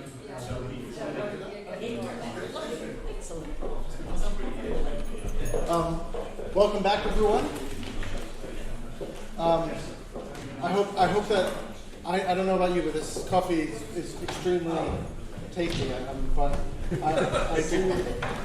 I do hope that having thought about the conversations this morning and yesterday, that this is the start of a conversation about what the role of academic work in this area, what the role of the university's new strategies towards civic engagement might be. Lots of discussions around civic university, which has all been things that those of us in this room have been thinking about for quite some time. And so, in a lot of ways, the leveling up agenda has come along this year and sort of already speaks to existing work that has been done in thinking about place and education and so forth. So this is hopefully an opportunity to think more about that. And what I thought about in thinking about what to say at this stage was, could we start to reconsider education as not just about knowledge delivery, although it will remain those things, and in particular not just thinking about it in terms of schools and what happens in schools as being the only place where education happens, because there's also education in family life and in community life and in political life and watching the television, or maybe there's not much education in scrolling through Netflix. That's something I've not learned anything from, but seem to spend a lot of time doing. So I do hope they don't turn the education system into Netflix. That's one thing I do hope doesn't happen. But the title of the talk I had is that education is a placemaking vocation, and the title of that is inspired by Max Weber's famous lectures. I actually, in the course of rereading, I didn't realize he died of Spanish flu. So it made me think about COVID, and if Max Weber had died of COVID, what that would have been like, because that must have been the experience of Max Weber had given these lectures towards the end of his life on what is translated as science as a vocation and politics as a vocation. But the German is Wissenschaft als Beruf. So the key word there is Beruf, and that's what gets translated as vocation. But the other interesting thing is Wissenschaft is translated as science, but it's actually scholarship. So Beruf means vocation, but it also technically means office. So if you have an office, that's your Beruf, both in the physical space, but also in terms of like this is your role. And so in that sense, it's also a bit like a profession. And ultimately, it goes back to a religious meaning of calling. So the idea is that you're called to your profession, and then therefore there's a kind of higher purpose to your profession. But ultimately, it's just about work, like your office or your vocation is your work. And one of the very interesting things over time in English is that vocational education has sort of become this lower tiered idea of any work that doesn't involve those things. So it's almost like it's become the opposite. But in fact, if you think of all of these different forms of work as vocations or professions, then it's interesting to start to think about how much do we think of these in terms of the higher calling or the higher purpose of the work, or is it just a job for us to get money? And unfortunately, Max Weber was invited by students just after the creation of Weimar Republic to say all of the different ways in which like politics could be meaningful, science could be meaningful in this kind of disenchanted age. And they must have left extremely depressed because he basically said there's absolutely no hope of getting any value from science or politics, which is why you need to do it somewhere else. But that's not what I'm going to say. I'm going to suggest that actually education or scholarship, or if you think of education to include higher education in our work as academics as being a profession, alongside teaching as a profession, alongside other forms of work as an educational work, you can start to think about the need across society for placemaking. And the way I'm thinking about this is related to what Filgorsky calls the second great transformation. Now, to understand that, you need to understand what the first great transformation was, which was identified by Karl Polanyi at the end of the Second World War, where he talked about the 19th century long-term movement beginning with things like the Speenheimerland Poor Laws, which started to create a regulation of the poor, and ultimately led to the involvement of economists in setting poor law policy, poor relief. And what this led to, according to Polanyi, was what he called market society started to become disembedded from society. So you've got the logic of the markets, you've got the logic of economics, utilitarianism, and it's no longer related to social needs and what the community would have valued prior to those interventions in policy. And this led to an inevitable double movement. So that's the other thing Polanyi introduces, is that essentially society pushed back and said, no thank you, economists, we'd like to re-embed the economy in social values and the needs of the community. So that's Polanyi's thesis, and he was hopeful that at that time perhaps the consequences of the First and Second World Wars would lead us to create the welfare state, which did happen. I would imagine he'd think it was unfortunate that started to be undone beginning in the 70s and 80s. And perhaps we could see something of a double movement, although what Filgorsky is arguing, coming from American context, but I think it applies worldwide, in fact, is we're starting to see actually not just the first great transformation in neoliberalism, but a second great transformation where we're disembedded now from both society, but now disembedded from place. So economic policies are essentially increasingly place blind in that they're not attentive to where these things are supposed to apply. So we're supposed to have educational policies to raise attainment, but it's just sort of where, right? Like, in what are we raising attainment in a seaside town? Are we raising it in the center of Manchester? Those might look very differently, but the policy are certainly the ones that have been constructed. Essentially, I didn't want this to just be against economists, but the presentation turned into just being that.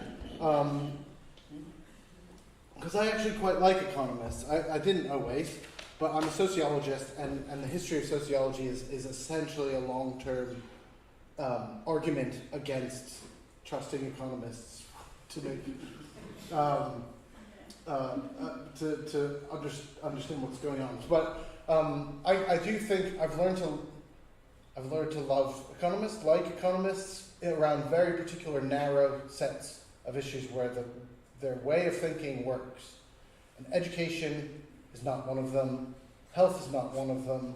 There are lots of places, and the reason is that in order to make their models and analysis work, they need to make a number of assumptions that particularly causality is linear. So you do one thing and the dependent variable is affected.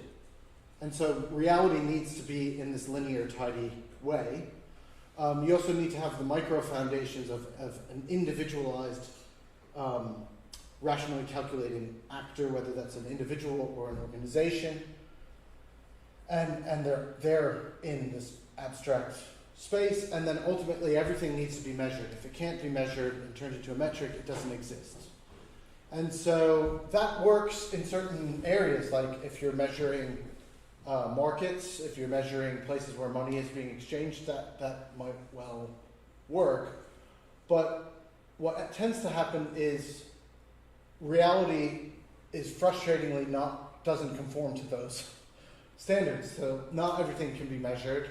Most things are not linear in terms of the way that cause and effect work, and most things are not individual. This goes back to what Elizabeth was talking earlier about transaction, and you know, these are relational issues between people. So economists have been advising on things like education and other policy for quite a long time. But over time, I've been tracking this series of legitimacy crises. The first is not the economists' fault, I would say, the Iraq War, but the financial crisis in particular in 2008, which I don't think was particularly addressed as a problem of that way of thinking.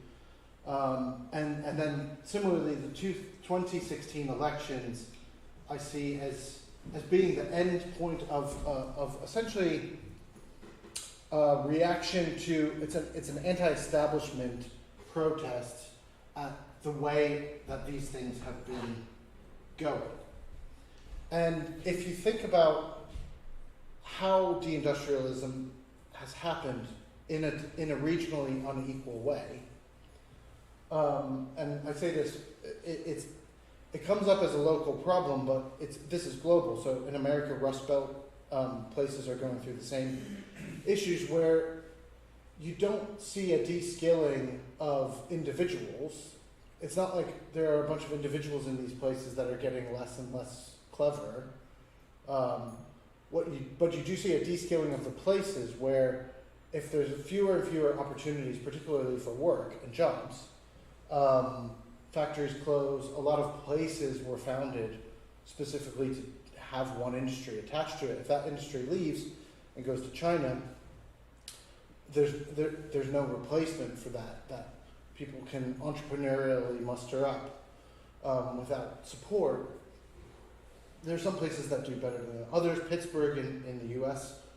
invested heavily in universities actually to solve their deindustrialization. There are other places like Youngstown, Ohio, that have gone from, I think, about 2 million people to 500,000, so that they're actually pulling out the utilities and asking people to move from this wide area to a much concentrated.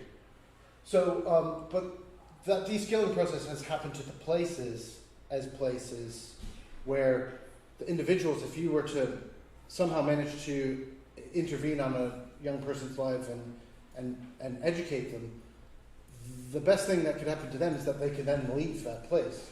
So now a lot of these places have youth flight issues where the young people are actually getting educated, and then in Greater Manchester you can see a lot of migration from North Manchester to Centre City, Manchester, where the jobs are, which makes a lot of sense. But what we need to start to do is address the challenges at the level of the places.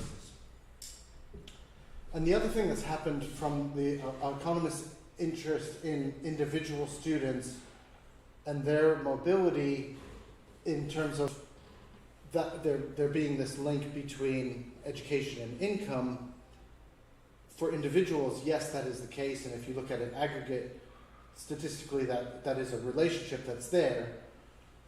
But that relationship is ultimately based off of the rise of income for professional, knowledge-based professions, and those professions needing education requiring that knowledge to perform those professional work. But the increase of educational opportunity without an equivalent increase of the roles and the works and the jobs means that the result is actually more precarity, because you have essentially twice or 3 times as many qualified applicants now for the same number of jobs. And so you've not actually, the economists have not actually thought about. I should say again, I don't dislike all economists. Some of them are starting to realize that this is a problem, and that regionally this really is causing a problem. And I also mentioned this issue of debasement from a previous lecture, where if we go back to 19th century, people like George Eliot, Matthew Arnold, Du Bois in America, there was lots of concern about if you just simply widen education so that it becomes a mass entity that's homogenous for everyone. The idea that everyone should get the same education, that you're actually widening participation in a form of moral currency, is Eliot's term, that has been debased. So you're actually undermining so you're basically leveling down the quality of education in order to give it to more people. And that is something that we need to be aware of and avoid. And the other thing that has resulted from this, and which is why I ultimately started with talking about the 2016 elections, is there's starting to be a clear cultural bifurcation that is regionally concentrated. So you've got university towns, university cities, well, not just universities, but cities where there's lots of graduate level employment. And particularly when you start to think about the language that is necessary to progress through the increasingly challenging educational assessment system and so on, there's starting to be groups of population that find it difficult to relate to one another. So they're the people who are quote unquote left behind from these educational systems that have not managed to leave the places, who may end their education at 16, 18, get a job, and have a very good life, but culturally, they're not. They don't relate to. I hesitate to use the word woke or whatever, but there's like a clear sense that people who go to university are different, right, culturally, from, and that has led to a sense that we're against not just those policies that make us feel left behind, but the culture that those professional classes represent. And I think all of those things were obviously building. We started to worry about this at our journal, Civic Sociology. We've been trying to understand some of these issues since 2016. I mean, for me, the Trump election was really quite a wake-up call of seeing just how much resentment there was towards, in particular, academics. In the U.S., this is really quite severe. And in a lot of ways, it's really just been imported. But HE free speech bill is a version of this, of really trying to stoke that resentment of professional class culture, and ultimately professional class people, for things like caring about diversity and inclusion and all those things that actually it's like, I'm not actually ashamed to be in favor of those things, but it's this, the way that culture is tied to various forms of economic inclusion and exclusion that folks start to worry about. And I think COVID-19 has been a turning point for this process of decoupling or disembedding place, work, and education. And it's because it's actually paradoxically, on the one hand, completely decoupled us from place in the sense of hybrid working and in sort of enforced digitization. So academics have been desperately trying to avoid having to do any online learning for however many years, and just completely resistant to the idea that such a thing should ever happen. And then, lo and behold, we had to go on Zoom and make it just do what we could. And I don't imagine all of those experiments were ideal, but there wasn't a choice anymore. So we are now both digital and can theoretically, in a lot of ways, work from anywhere. and that's still playing itself out in new hybrid working patterns. At the same time, we're more embedded in our home places because we aren't going into work. We're just stuck at home. We're actually having our children's school take place at home, and all sorts of things that would have been distributed across place was actually now highly concentrated. And then all of a sudden we're looking at and saying, why does our high street not have any good shops? And like, turns out it's because you're constantly commuting into the city center where they've got the shops. And then you're starting to see actually a change of some of these patterns. And that's one of the interesting things emerging as we start to come out, is new internal migrations, people changing their houses from potentially like a city center. Certainly London is getting a huge migration out because it turns out that demand to live in London was not a genuine demand that the workers had. It was the demand to get into work at a reasonable time. And I never quite understood why it all had to be at 9 a.m. as well, you know. But anyway, all of this is leading to a new reckoning now with this regional inequality that Richard talked about yesterday, that is starting to just become much more obvious to people. So on the one hand, we have more decoupling of place. On the other hand, we're more aware of some of these issues.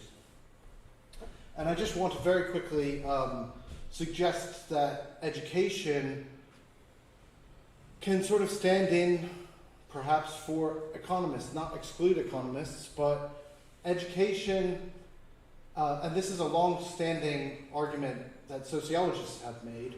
Durkheim was originally a professor of education in Paris. He was in charge of all the secondary schools in France. Karl Mannheim was also a sociologist who was in charge of German education policy until he was kicked out. Then came to work for the Institute of Education here at UCL. So there's a long-running argument, and the reason why sociologists and education could be a more appropriate basis to think about education is there's a way of bringing in lots of different types of knowledge through becoming aware of the different roles and functions that different people play in life. Not everything is reducible to the economic roles that we have. Those are important.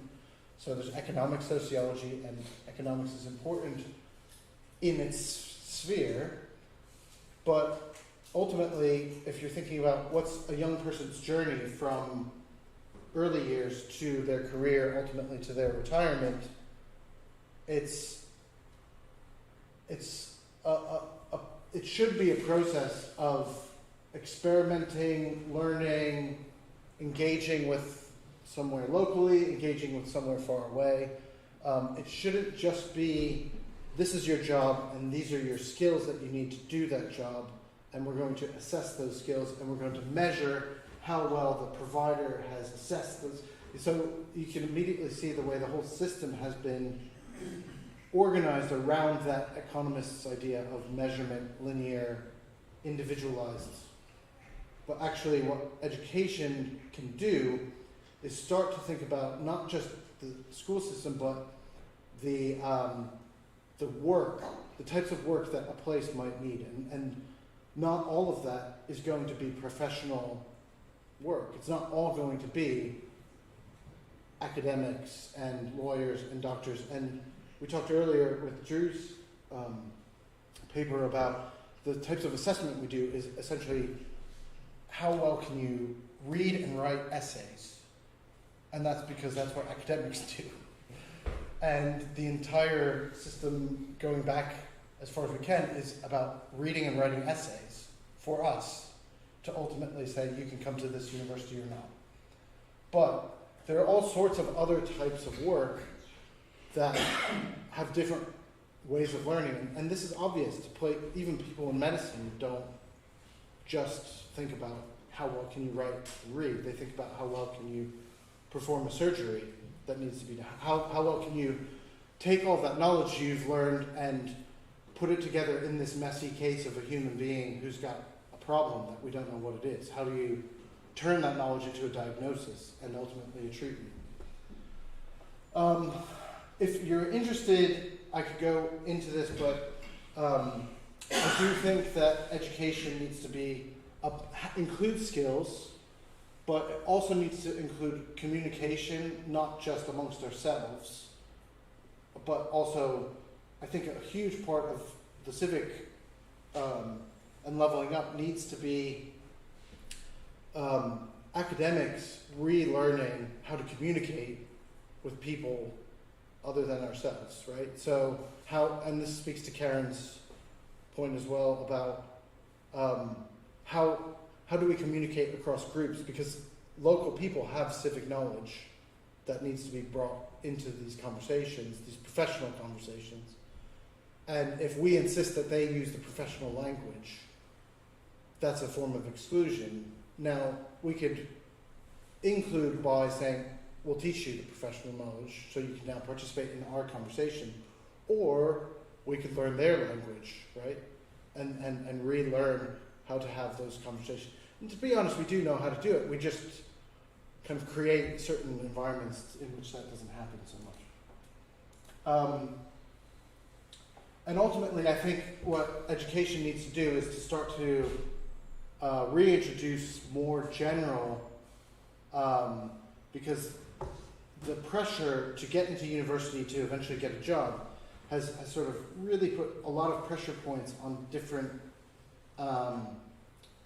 admission stages, particularly 16 and 18, where everything is oriented towards specialization so that the admissions criteria can get one into a good university. And then once, I don't know how many university lecturers find, I increasingly feel like I have to undo a lot of the A-level training that they've been to, because it's all about memorizing information to report it back on the test. And it's sort of, actually what we'd like you to do is to work with knowledge and start to create your own knowledge. And I think that's something that we need to start to think about, and it also goes to Drew's discussion early. And I think that there are some examples that you don't have to do this from scratch. One of the most exciting ones I've seen is American College of Building Arts, where in Charleston, South Carolina, there was a hurricane that removed all these roofs that were the equivalent of grade 2 listed or whatever. It was like a conservation area. And all of these terracotta roofs or what have you were destroyed by the hurricane. Insurance money paid out and said, okay, all of you residents, you can replace your roofs. But then they realized there were no workers who knew how to replace the roofs. So what they did was they created this trade building site that also includes a liberal arts classical curriculum, and it's so that the builders understand what types of decoration, that, like, what are these different cornices, what are these different pillars, and how do you put something in sympathetically with a heritage site? How can you do restoration work? And the students do these amazing projects. I really enjoy looking at their Instagram and things, because, and then they've gone on to work for cathedrals in Italy and have great employability, as you can imagine. But that's the type of space where I feel like the academic knowledge can be put together with other types of craft knowledge that are not book learning in a useful and interesting way, where everyone is kind of working together and ultimately working together in these places, in local areas. And so I think that the challenge that we have now is to think about how we can create local and regional education systems that are attentive to the full needs of the place. And Richard and I were just talking about how, you know, a lot of the strategies are, okay, businesses need skills, so what skills should we offer at schools? We'll go talk to the businesses. But if you've had a place that's been de-skilled, it's like, well, maybe you need to talk to a business that doesn't exist in that place. And maybe you need to teach the students to create the businesses that need to exist in that place. But all of that requires longer-term thinking and longer-term planning. And it gets a lot more messy. You can't just do an XY axis and say, look, it goes up. You have to actually get into some of the complexity. So that's that's what I'm thinking, and that's what I suggested, and I suppose it's just a prompt to see if education can start to think of itself in that way. So that's it from me.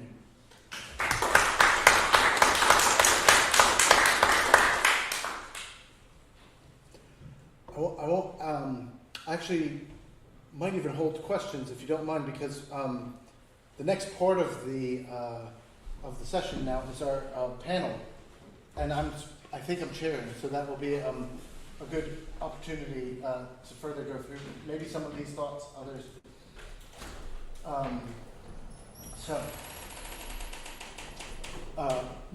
With that in mind, we'll just do a quick change of camera angle, really, and set up some chairs. But Kate Green, MP, is very kind to join us, as well as Ruth Lupton, Honorary Professor here at Manchester, and we're going to have a nice panel discussion.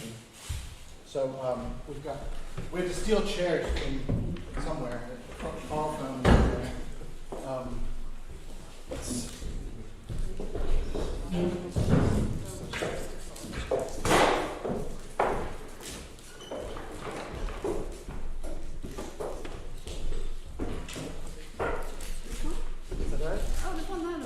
Oh, is there three? Okay, great.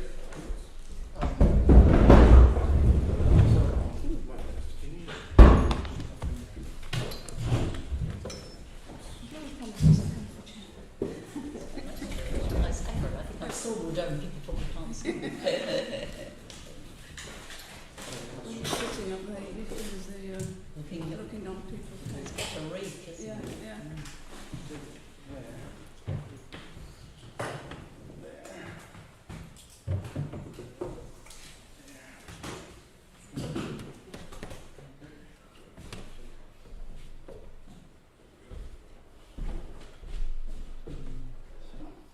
That was going to fit in.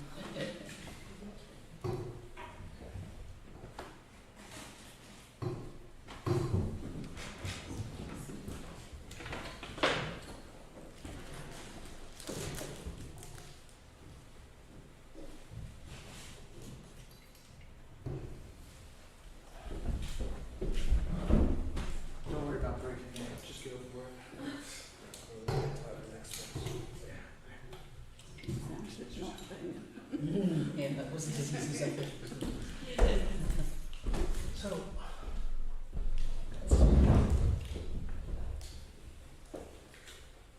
great. Yeah. Thank you, Kate and Ruth, for joining us. I know, Kate, you were in session yesterday, so is that right? So very grateful to you for coming, and Ruth as well for coming back to University Manchester.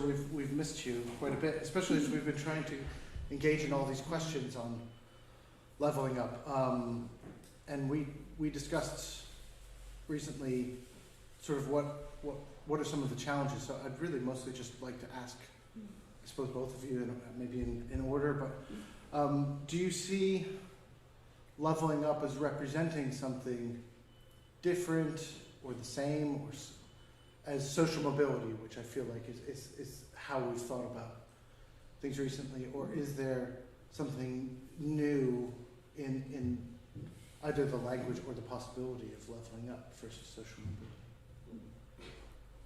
Maybe I should ask Kate, because you're the all-parliamentary group of social mobility, is that right? I chair the group, yeah, and in fact we had a dinner last night with a number of businesses to ask what they thought about social mobility. I must say I was actually never a huge fan of the term social mobility. When I was at Child Poverty Action Group, where I first knew and worked with Ruth, we used to have endless discussions about whether social mobility was actually squeezing out the space for talking about anti-poverty strategies. In practice, we tended to find that we ended up in much the same policy space, and it didn't matter very much. But I slightly alarmed some of the businesses last night when I said, of course, one of the really pressing questions for people thinking about social mobility was whether it was understood that it meant mobility in both directions, down as well as up, unless you think there's infinite space at the top. And I think that's still an unresolved question in the new language of levelling up, Are we able to level everything up from to an ever higher base? And what are we doing at the top to narrow gaps, equality gaps? So I think that question, perhaps there's no difference between social mobility and levelling up, in the sense that I don't think that's been resolved or even possibly very much debated. The second thing is, I think levelling up as presented by this government lacks quite a lot of substance. And in particularly, if you look at the levelling up white paper and the legislation and the 12 missions, they're not vacuous exactly, but they're not very hard-edged in terms of what's actually going to be achieved. And I think that's what's so interesting in a way and challenging for me about when Eric says, well, we just go around measuring everything. I quite like measurement because that tells me if things are getting better. I quite like to see data that will tell me if we're improving the educational or health or participation outcomes of people from the poorest backgrounds compared to those of better off backgrounds. But I think we do need to put some harder metrics around these things, otherwise they're just slogans. They really are. And they're already quite vulnerable to the fact that ministers can rewrite and redefine them whenever they like. When I was at Child Poverty Action Group, I was a big fan of the then Labour government's Opportunity for All Index, which captured the sort of breadth of social outcomes you might be looking for individuals. And we quite quickly saw Labour abandon that set of measures because I think they found some of them were very challenging to achieve. But measurement did help to drive really effective policy, particularly if I think, for example, about the measurement of child poverty. There was a point during the three Labour governments, 97, 2001 and 2005, when, having managed to bring child poverty down quite significantly, it began to rise again. And it was very obvious that the reason for that was because there were a couple of years when Labour wasn't using the policy levers that had actually contributed to the fall. So I'm interested in Eric's concerns about measurement, because without them I kind of think, how do we hold governments to account for doing anything at all? I'm not sure if that's an answer to any of your questions. No, that's great. Perhaps and Ruth, I turn that into an answer. I think Ruth would also agree with the value of measurement, measuring, and you're also an economist, if I'm not mistaken. No, I'm not. But like you, Megan, I have many friends who are economists. We've learned to live harmoniously. I have many friends who are academics. It should be a while to learn to live with them harmoniously. But Ruth, I don't know if you see, because I think when we've spoken in the past, we've sort of talked about, I suppose, if we're talking about leveling up as something new, do we have to recognize that not everything in the past 30, 40 years has worked in terms of reducing inequality? And in fact, a lot of things that we've done have reinforced inequality, and therefore, what would you see? Is it okay to just do more of the same? Just in a local level? No, I mean, first of all, levelling up isn't something new. It's finally we seem to have got around to the recognition that we've had, not only widening social and economic inequality, but widening spatial inequalities. And the reason for this is that we mishandled the last great economic transition, and we didn't. Either we didn't predict what would happen with those very rapid and very severe economic restructuring in northern cities, industrial towns, coastal areas, and so on, or we knew it was happening, and we didn't put in place the right measures to mitigate and rebuild. And finally, there is a recognition, and it's only really, I think, stimulated by the discontents that you talked about, Eric, previously, that the political imperative to recognise those places, that it's come up the political agenda, but it's not a new idea. It's a desperately belated recognition of the problem. And I agree with Kate. I mean, very, very thin actually, and I have worries about the political positioning of this, and it's not north and south thing. I agree with the need to see beyond enormous spatial scales and look at within region and within local authority differences and so on. But you know, it is actually a regional redistribution that we've seen, and it's about the new economic geography of the country. And I think the sort of the micro localization of the levelling up and some of the levelling up discourse is very problematic in that sense. But that's not right. So to come to your question, I think the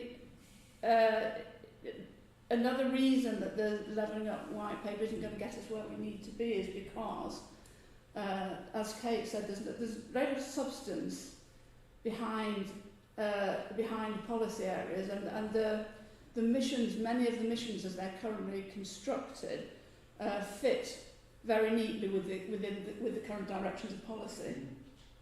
So if we look at the levelling up education mission, I think it's to get 90% of primary school children to the expected standard in reading and maths, which doesn't recognise at all first of all the point that this focus on a very, very narrow aspect of education has been part of the problem, as you pointed out, but also that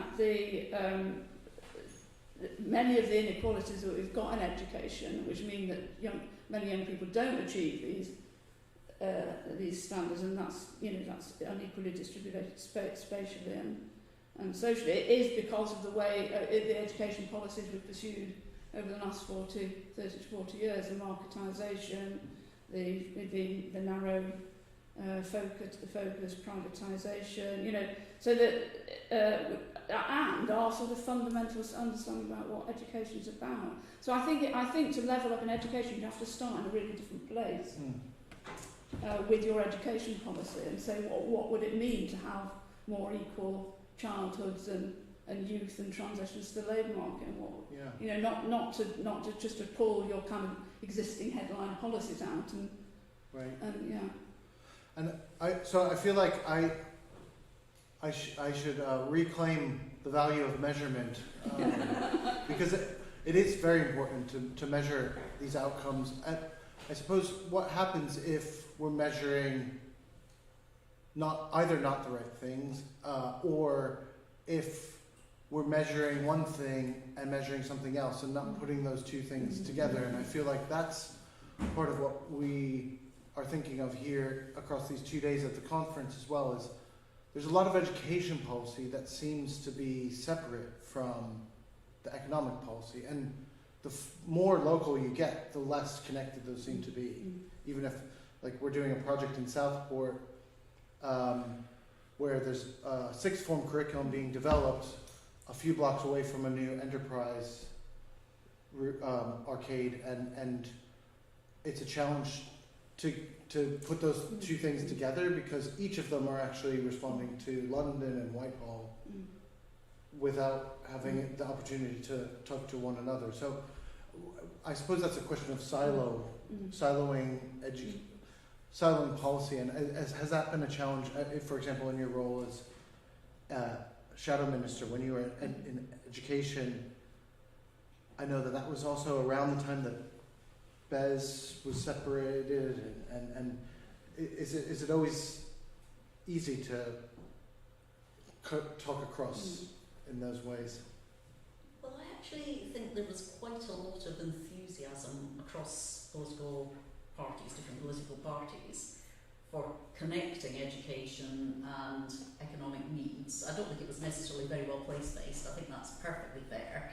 But I think actually there's quite an instrumentalist view of what education's for in governments and in politics, which is it's there to get people to get well-paid jobs. That means they can stand on their own feet, to use some political favoured jargon, and not be dependent, to use another favoured bit of political jargon. So I think the political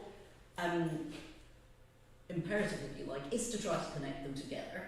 And probably politicians believe that some of the policies that they're bringing forward are helpful to that. So the focus on literacy and numeracy, on English and maths, there's a sort of unquestioned belief that English and maths are essential to succeed in the labour market, and if you don't have those skills and qualifications to show you've got those skills, then you might be able to get an entry-level job, but you can never really get a good job, and you can never really be well off and, and continue to progress. This was rather a challenge for me the other day when a guy came to see me to tell me he was an ex-prisoner and an ex-military, he was a veteran, and he'd started up a business training people to be HGV drivers, and his indignation was that nobody would fund him to do this because he wasn't at the same time giving them level 3 or level 2, would be level 2 English and maths, and the funders were only prepared to fund providers who would. And he said, you don't need English and maths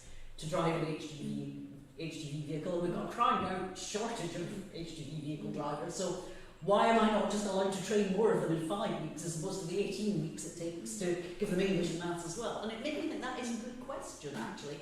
But it's also true that that not having English and maths, not being literate and numeric, excludes you not just from the labour market, but from other aspects of social participation too. So I think an instrumentalist labour market view, economic view of what education is for, is almost an unspoken assumption in political circles.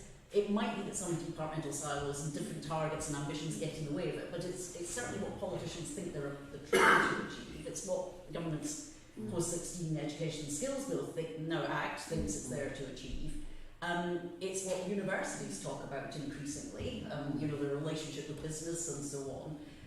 But I think there's a question before that, isn't there, about how much do we want them to be connected, on the wider purpose of education, and if we actually defined what's of value to whom and when. Well, I suppose, Ruth, your experience on the various commissions in Greater Manchester, I wonder, is this maybe more of a problem local? I don't know. Or if Manchester's better than possibly others? I would just like to say I think education academics are partly to blame for the lack of joining up of educational work, because since the Callaghan speech in the 1970s, with the backlash has been that education shouldn't be about the economy.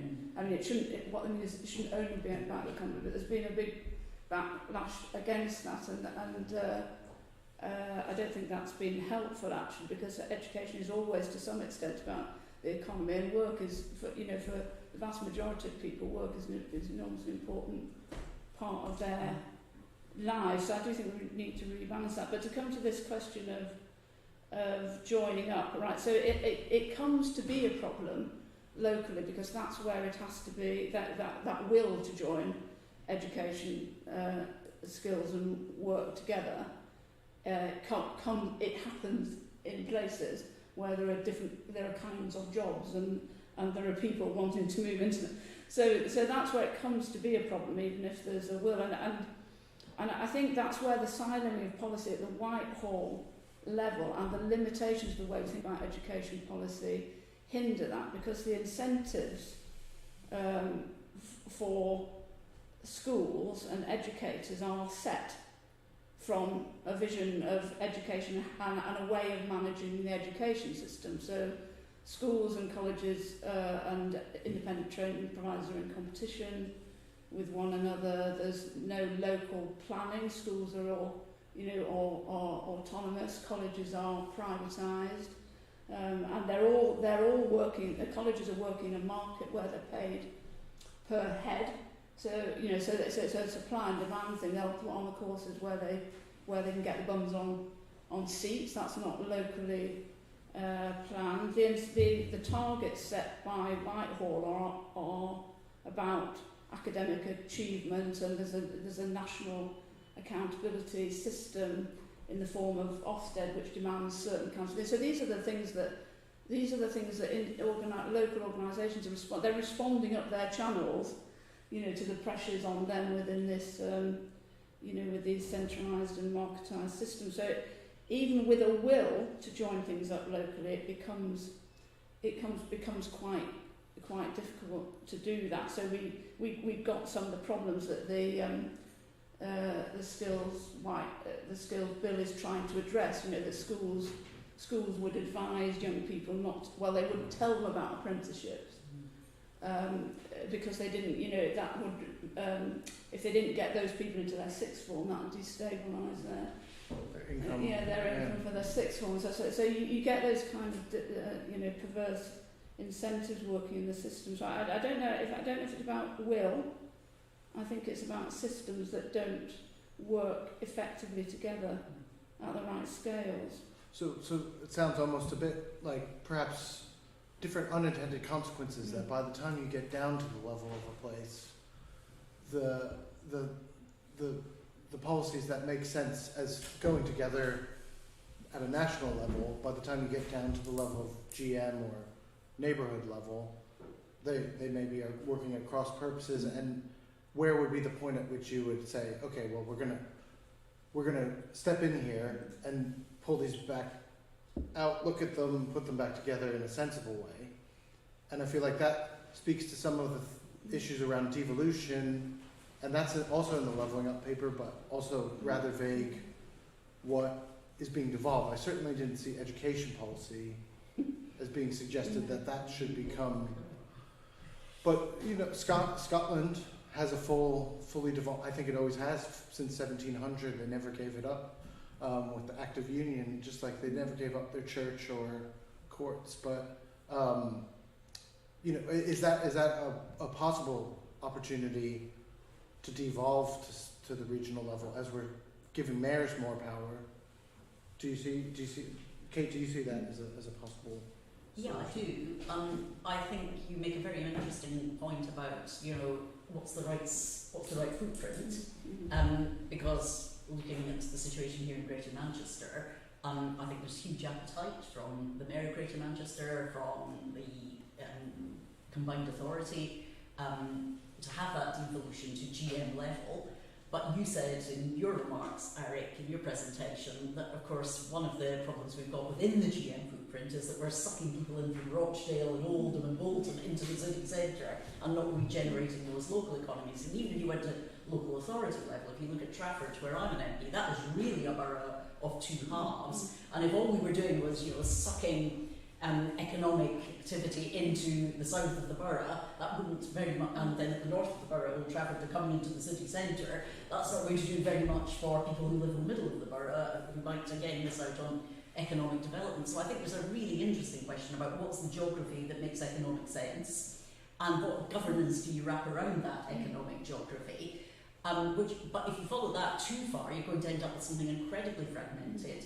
You're probably not going to get people who are really capable of managing that strategically, because it's not an unskilled role to manage an economic and skills strategy by any means. You need people who know what they're doing. And I would question whether, you know, in every local authority, at every micro economy level, you've got people who could do that well.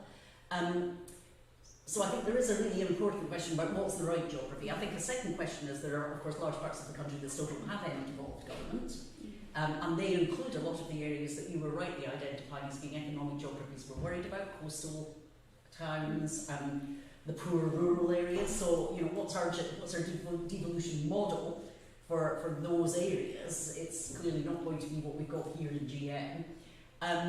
And then I think you always have a political row about, and you see, you know, Andy Burnham has the adult education budget under his control. He would like to have the whole of the post-16 budget. I think Sadiq Khan in London, I think right saying does. But ministers, especially under this government, increasingly, certainly as far as schools are concerned, want to centralise things more and more, and bring everything under the control of the Secretary of State in a slightly crazy way, which seems to mean that he'll be running every school himself. So I think there are always political tensions. So they're just power struggles, basically, about, you know, who owns what, who holds the purse for what. And in the middle of all this, you've got businesses who are really not in this debate at all. I think this is the other weakness in the skills, the post-16 Education and Skills Act. It's identified that you want business and education to be working hand in hand so that people are able to get the good jobs that businesses are providing in a particular geography. But it assumes that business is just going to come along with a sort of shopping list of, right, this is what we've got, go and train us 500 people to do this, 250 people to do that, and we've got the jobs and we'll pay them. Whereas what you're saying, I think quite rightly, Eric, is that's quite a passive role for education and all of that. And is that actually going to create the best and most varied and exciting opportunities for people in places? And actually, I also think a lot of businesses may not have the capacity or the appetite to do very much of that. So I think that there's a worrying over expectation that a business-led model that's implicit in the Post-16 Education Act is going to drive a really effective economic and levelling up outcome, and I'm not sure that it will. Yeah. There's real scope to think about the role of the local college in that place, shaping it rather than just responding to businesses. I agree with everything you said. Everything you said, but I would like to add, I think that we've got two things really. I think the call for more devolution is a bit of a trope actually, and it's not very well thought through for the reasons that Kate said about different scales, and that some of what the problems that we have with school autonomy and so on, and this fragmentation of schools, that's not really a devolution problem. It's a kind of privatisation. It's a separation of schooling from local democracy. But I won't go there. But I think that also I think the call for devolution is obscuring the fact that the combined authorities in any rate have got many of the powers that they already need to convene these systems better at the city region scale. So they have, Lorna and Unwin and I set out this for Greater Manchester for the Independent Prosperity Review, because the Mayor is working on the industrial strategy, and because they have the soft powers to convene. There's no reason why you can't put in place, for example, for growth sectors, bring people together, right, to look at what are the growth. Well, we already identify what are the skills needs going to be. What are the existing pathways that exist and provide the qualifications at levels 3, 4, and 5 in those skills? Where are people entering into those too, and where are the blockages? So we can look at how the system is working already, including progression through the system. We can look at things like providing pathways into those pre-16, into those kind of things. We can look at, in terms of thinking about, we started yesterday with Oldham. What are the assets that Oldham has got and can build on? What are going to be the new industries and forms of work in Oldham, and how? There's no reason why the mayor can't and the local authorities can't convene schools working autonomously to think about their role in that place shaping, work shaping in their local area. The majority of schools have autonomy over curriculum. The problem is accountability. There's a risk aversion because of that. That they don't always use the autonomy that they've got. But there's a lot of the leverage already in the system. We could do a lot more than we're doing already, but rather than hiding behind, we have to have more devolution before we can do anything at all. Well, and I think actually both of those comments drew out as kind of is part of the issue that educationalists are a bit too passive in this relationship, in that schools have the autonomy over curriculum but are afraid of having the wrong Ofsted report at some point, or afraid of just really doing something that's not directly linked to an A level that needs to be delivered. Because one of the things I spent a bit of time looking at independent school curriculum, and a lot of times they will have very high scores on A level, but really not even mention them until the day before the tests, because it's not relevant. If you're learning English, if you're learning English literature, you learn Shakespeare, you learn literature, and then the test follows from knowing the subject. Whereas I think schools, as the pressure to improve is built upon these different layers, the schools feel like, well, if I just can go, I need to get control over the students' performance on the tests. And the more that I can control that process, the more I'm being a better manager. And that leads to this kind of feeling like the audience that needs to be impressed is a vague Ofsted inspector at some point down the line, as opposed to what we were talking earlier about Karen's work with, what about the local community and what do they want the school? What about the parents locally? And yeah.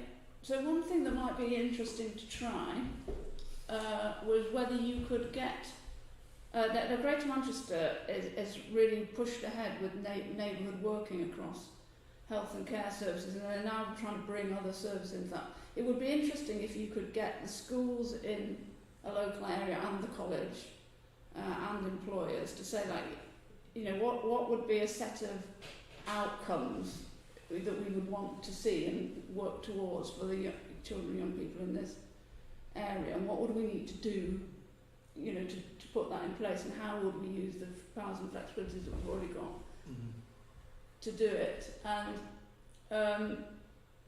then you'd have to then it would come to the fore. Are they able to do it? Do they feel they're able to do it and still meet the requirements of the existing accountability structures, or will they say, well, no, I can't do that because for the reasons that you said? I think you have to kind of in a way put that to the test. But I think what that might reveal is that so those sort of specific bits of devolution that local mind authorities might want to push for, but they won't get, like, for example, a localised school inspection system, but with some national framework on the top of, on the top of that. So, right. So I think if we could promote some of those localised experiments, we might see what are the bits of the system that need to be unlocked to make it work better. I don't know, it'd be really interesting to hear from some of the, I know we've got some heads in the room. And I think that's going to become even more difficult as we go down the route of schools being moved into large multi-academy chains, which are, although the individual schools in a sense are anchors in the place, the chain as a whole isn't. If you look at, this is not me having a go at these chains per se. I have to agree with Ruth, there are all sorts of downsides to the model we've got, but if you look at Oasis, if you look at Harris, if you look at United Learning Trust, they're all over the country as chains. So you know, in terms of who's your partner in the school's landscape, if you're going to set up this neighbourhood approach, you would need the local school leader would need, as it were, to be able to escape the control of the national chain, just as much as they currently need to escape the control of the national curriculum and the national expectations. Well, because I think when we first spoke, is the local strategy the equivalent of at a Sainsbury's, where they've got the little notice board that's sort of local issues that you can put up, but it's the Sainsbury's, it's the same anywhere around the country, and that feels like the multi-academy trusts have that potential. Yeah, and that's how they're sort of structured, curriculum policy and so on. They say not. I was talking to one of the very big ones the other day, and their basic proposition was, we give lots of freedom to our school leadership to adapt to their local communities and what feels right for the students that they are educating. But it's difficult to see when you've got, as the government seems to envisage, a landscape of perhaps 10 or 12 national multi-academy chains into which every school will be fitted, how that doesn't start to lead to much more centralisation of the offer and standardisation of the offer in a way that geography becomes a second order question rather than starting with a place-based approach. Maybe I'm wrong. No.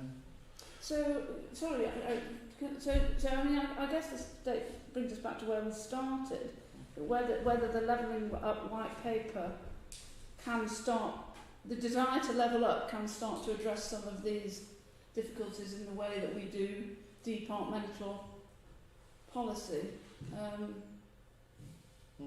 Should we ask Steve? So are we going to see some fundamental changes? I doubt it, because I think the missions are too much already encapsulated in existing policy. And I agree. I'm a great big fan of measurement as well, and you took me right back to opportunity for all. But interestingly, at that time, we had a cross-cutting unit in government which held all the departments to account on those measures. And that's not the model this time. The model is that individual departments will be lead departments. But that's a small change to make. So, if we could get to a cross-cutting holding to account unit in government, we could maybe start to leave a bit more change. Yeah. She says optimistic. So just before, I'd like to, there's some questions online and some, I'm sure, folks in the room, but just before I do so, having thought through these issues, do you think that there's reason to be optimistic that education policy in the coming years could become more sensitive to place, or is this too little too late, or something like that? Ruth, do you see? I feel no grounds for optimism unless we have a change of government. Well, I'm optimistic for a change of government. Yes. Does anyone immediately in the room would anyone like to ask a question to either Kate or Ruth? I have to go, Eric, but I'd love to just throw a question out and then listen as we're on our way out. One of the things that I find is people need to live with ambiguity. You talk about this cross-collaboration, and I see a lot of people struggle to live, report to the school bodies and to report to the local authorities. What do you think we need to do for individuals to be able to work in this way, in a cross-cutting way? What would you see the kind of intervention? Because some of you, Ruth, you were saying you used to do that, and what made that a success? And what would be an enabler of that? That would be my question.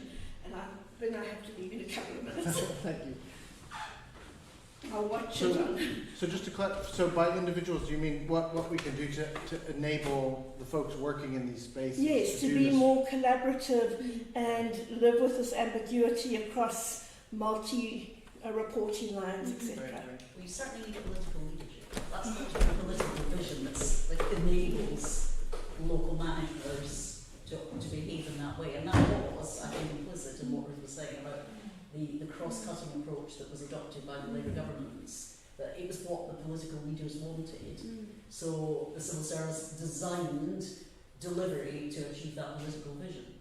That's not the only thing you need, but it's one thing. Right. It's a really interesting question. I think it'd be helpful to revisit some of those things like Sure Start, where there were transformations in the ways that people work that came from ground level, really. What are the issues facing this community and how do we address them? And that resulted in all sorts of job redesign and people job sharing, job redesign, job co-location was quite important.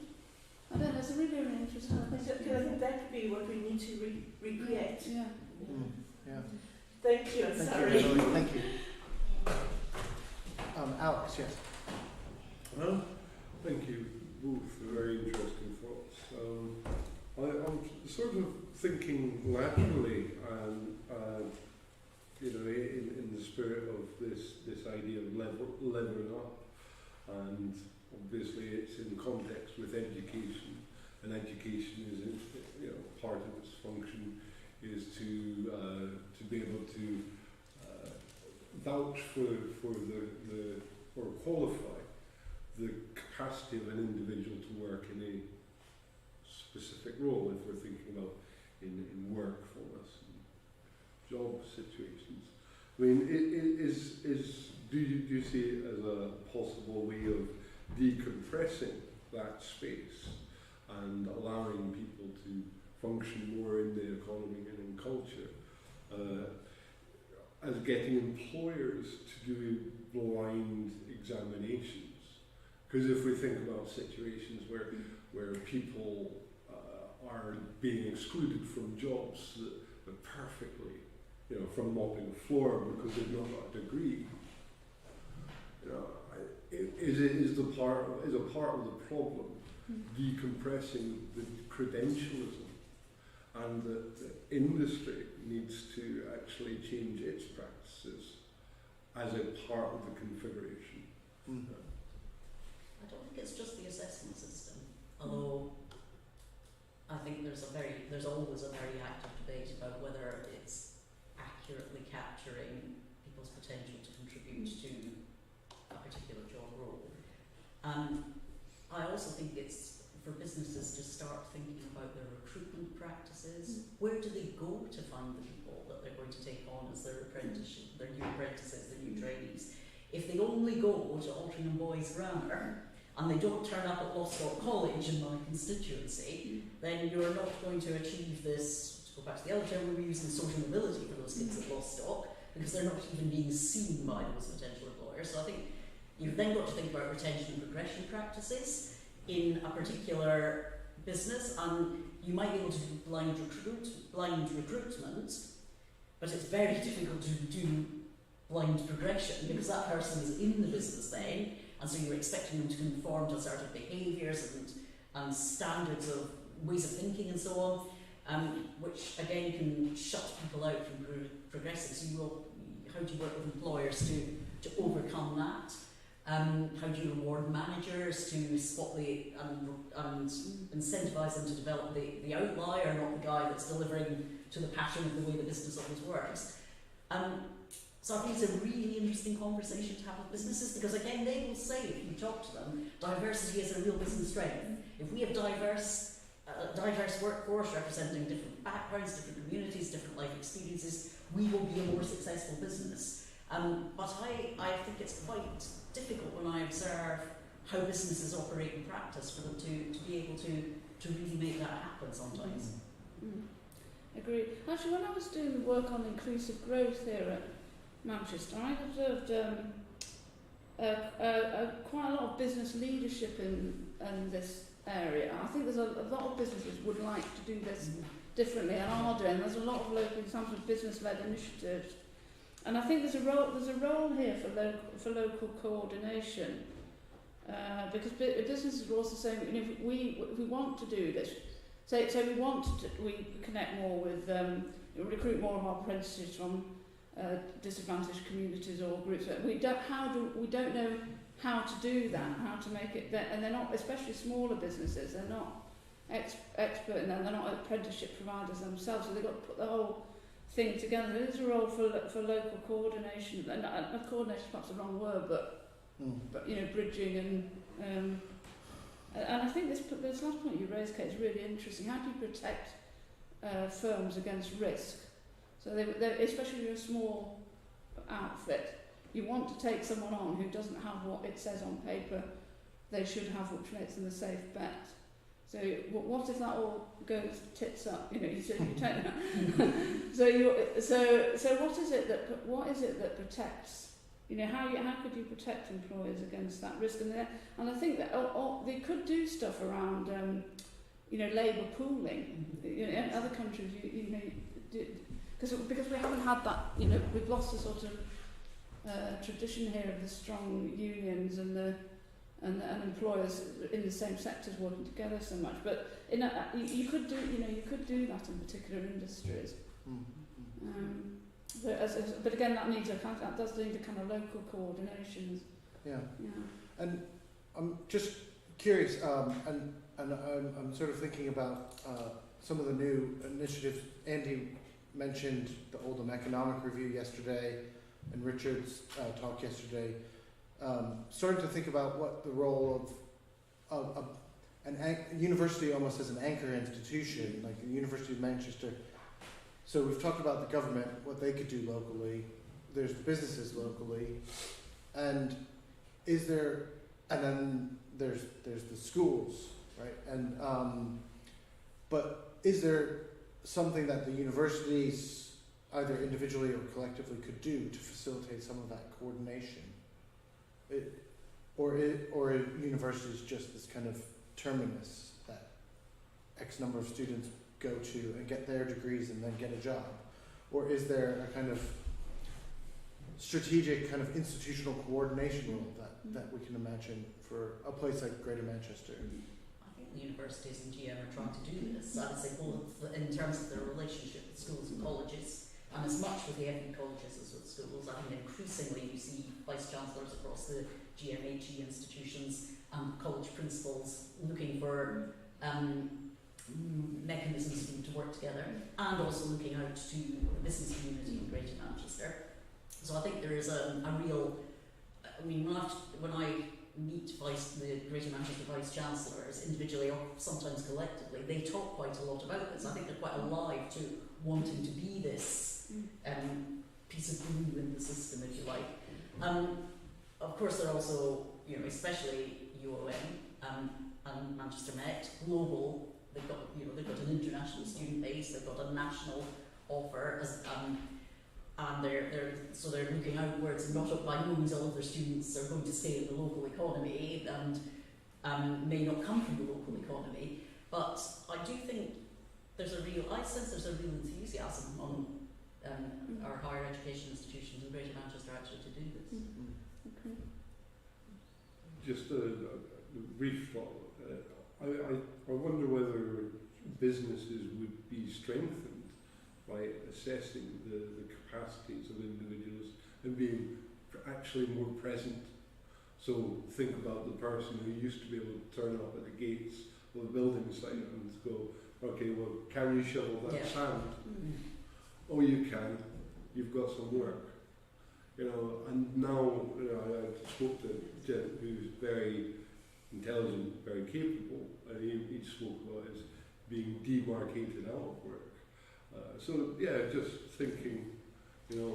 Yeah. So we've come to a model, haven't we, where employers are more expecting the education system to produce the finished article that they can take on, rather than they take a person on and they learn through their lifetime with that organisation. So, but there are businesses and, you know, organisations that are better, you know, better as learning environments than others, you know.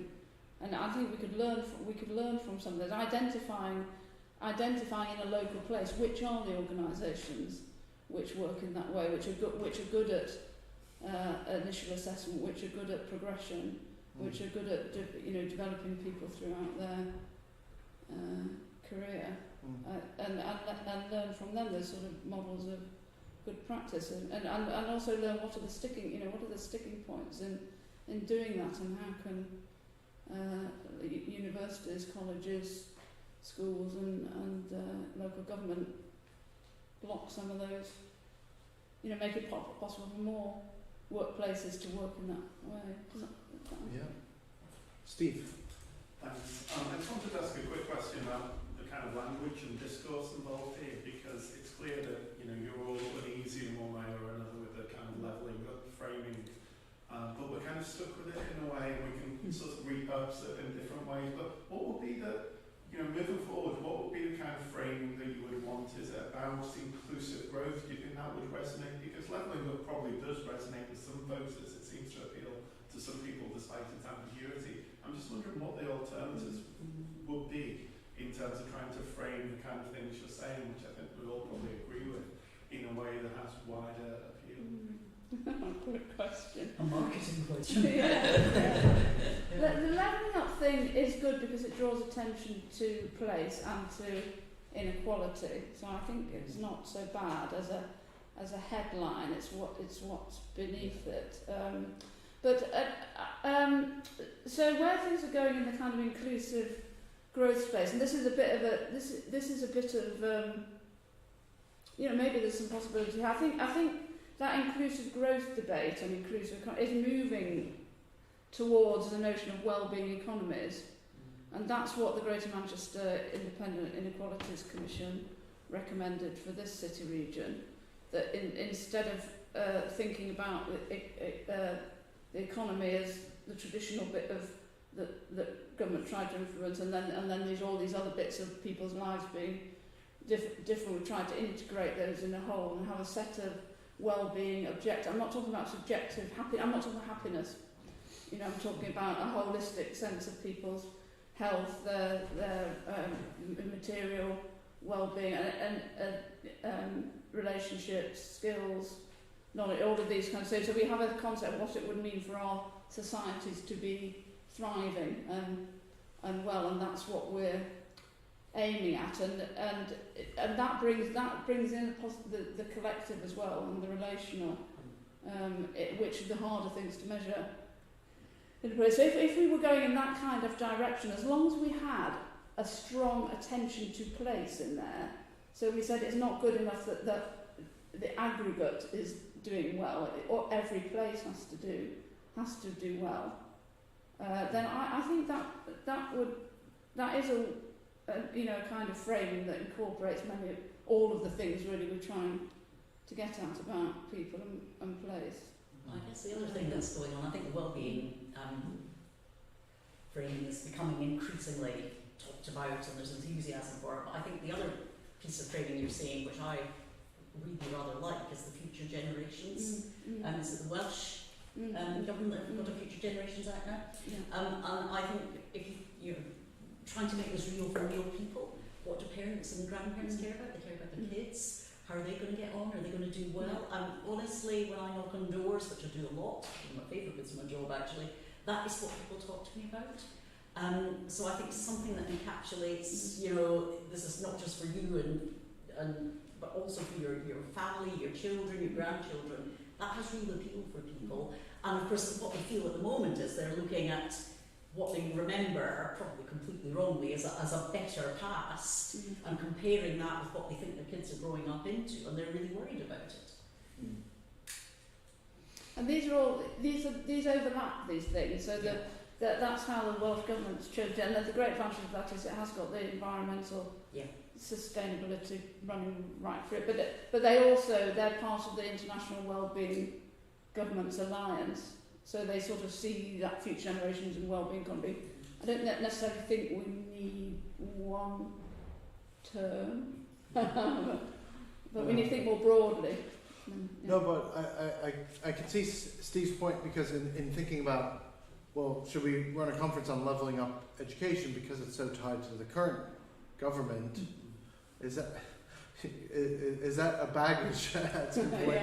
But I think the reason it's resonating is because it's a very obviously, and I suppose that's part of why I was talking about the second great transformation of there's a clear sense that place is being lost, I think, across lots of different communities, and that they don't want to lose it.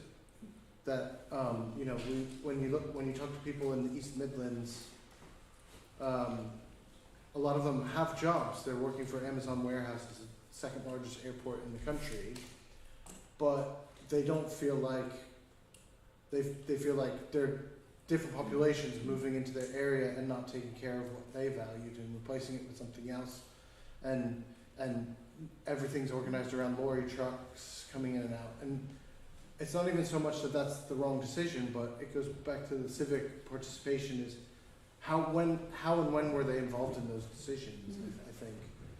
And education could be a space even just to open up some of those conversations, to open up some of those opportunities, to coordinate across sectors. And I suppose I didn't intend to conclude by going back to my own talk, I suppose, but I think that's why I feel like, whether it's education or something else, having the discussion about things like work, education, well-being, all of these that are not all immediately reduced to what's the skills gap, what's the skill, how do we provide it, how do we measure it.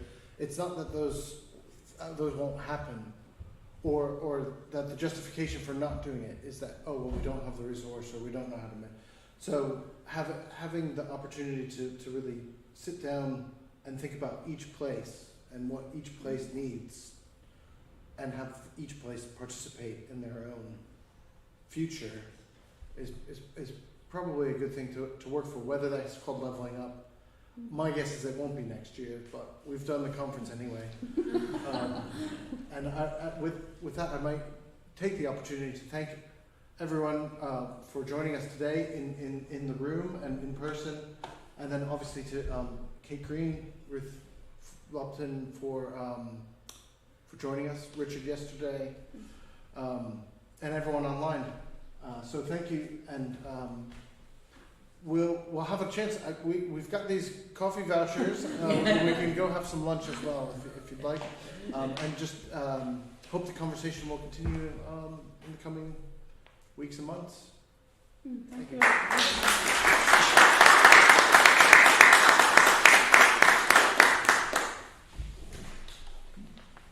Very interesting chat to be